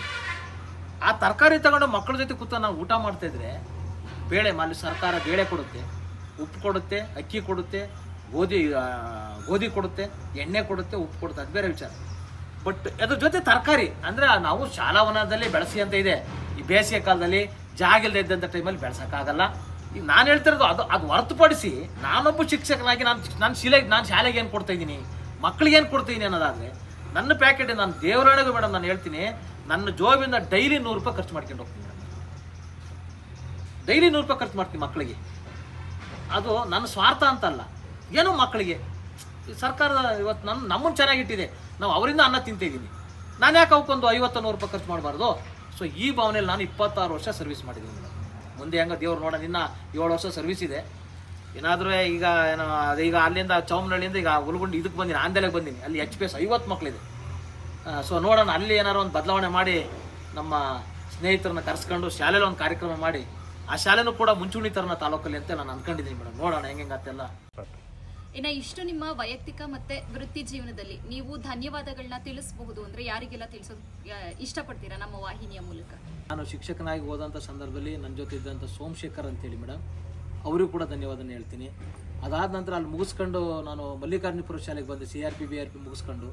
ಅಲ್ಲೂ ಕೂಡ ಇದ್ದಂಥ ಶ್ರೀಮತಿ ರಜನಿ ರಾಣಿ ಅವರು ಮುಖ್ಯ ಶಿಕ್ಷಕರಾಗಿದ್ದು ನಾನು ಓದಂಥ ಸಂದರ್ಭದಲ್ಲಿ. ಅವರು ಕೂಡ ಎಲ್ಲ ರೀತಿಯ ಮಲ್ಲಿಕಾರ್ಜುನಪುರ ಶಾಲೆಯಲ್ಲಿ ತುಂಬ ಸಹಕಾರವನ್ನು ಕೊಟ್ಟು, ಇಷ್ಟೆಲ್ಲ ಸಹಕಾರವನ್ನು ಕೊಟ್ಟು ಡೆವಲಪ್ ಆಗೋಕ್ಕೆ ಅಥವಾ ಒಂದು ಬೆಳವಣಿಗೆ ಆಗಲಿ ನಮ್ಮ ಶಾಲೆ ಅಂತೇಳಿ ಒಂದು ಪ್ರೋತ್ಸಾಹ ಕೊಟ್ಟು ನನ್ನ ಬೆನ್ನು ತಟ್ಟಿದ್ರು. ಅವರಿಗೂ ಕೂಡ ರಜನಿ ರಾಣಿ ಮೇಡಮ್ನವ್ರಿಗೂ ಕೂಡ ನಾನು ಧನ್ಯವಾದ ಹೇಳಕ್ಕೆ ಇಷ್ಟಪಡ್ತೀನಿ. ಇಲ್ಲಿಯವರೆಗೂ ಮುಖ್ಯ ಶಿಕ್ಷಕರಾದಂತಹ ಈರೇಶ್ ಸರ್ ಅವರು ನಮ್ಮ ಜೊತೆಗಿದ್ರು. ನಾವು ಮತ್ತೆ ಮುಂದಿನ ಸಂಚಿಕೆಯಲ್ಲಿ ಮತ್ತೊಬ್ಬ ಸಾಧಕರ ಜೊತೆಗೆ ನಿಮ್ಮೊಂದಿಗೆ ಬರ್ತೀವಿ. ಅಲ್ಲಿಯವರೆಗೂ ಧನ್ಯವಾದಗಳು. ಹೇಗೆ ನೋಡ್ತಾ ಇರಿ ಹಾಸನ್ ಸಮಾಚಾರ. ಹಾಸನ ಸಮಾಚಾರ, ನೈಜ ಸುದ್ದಿಗಳ ಅನಾವರಣ.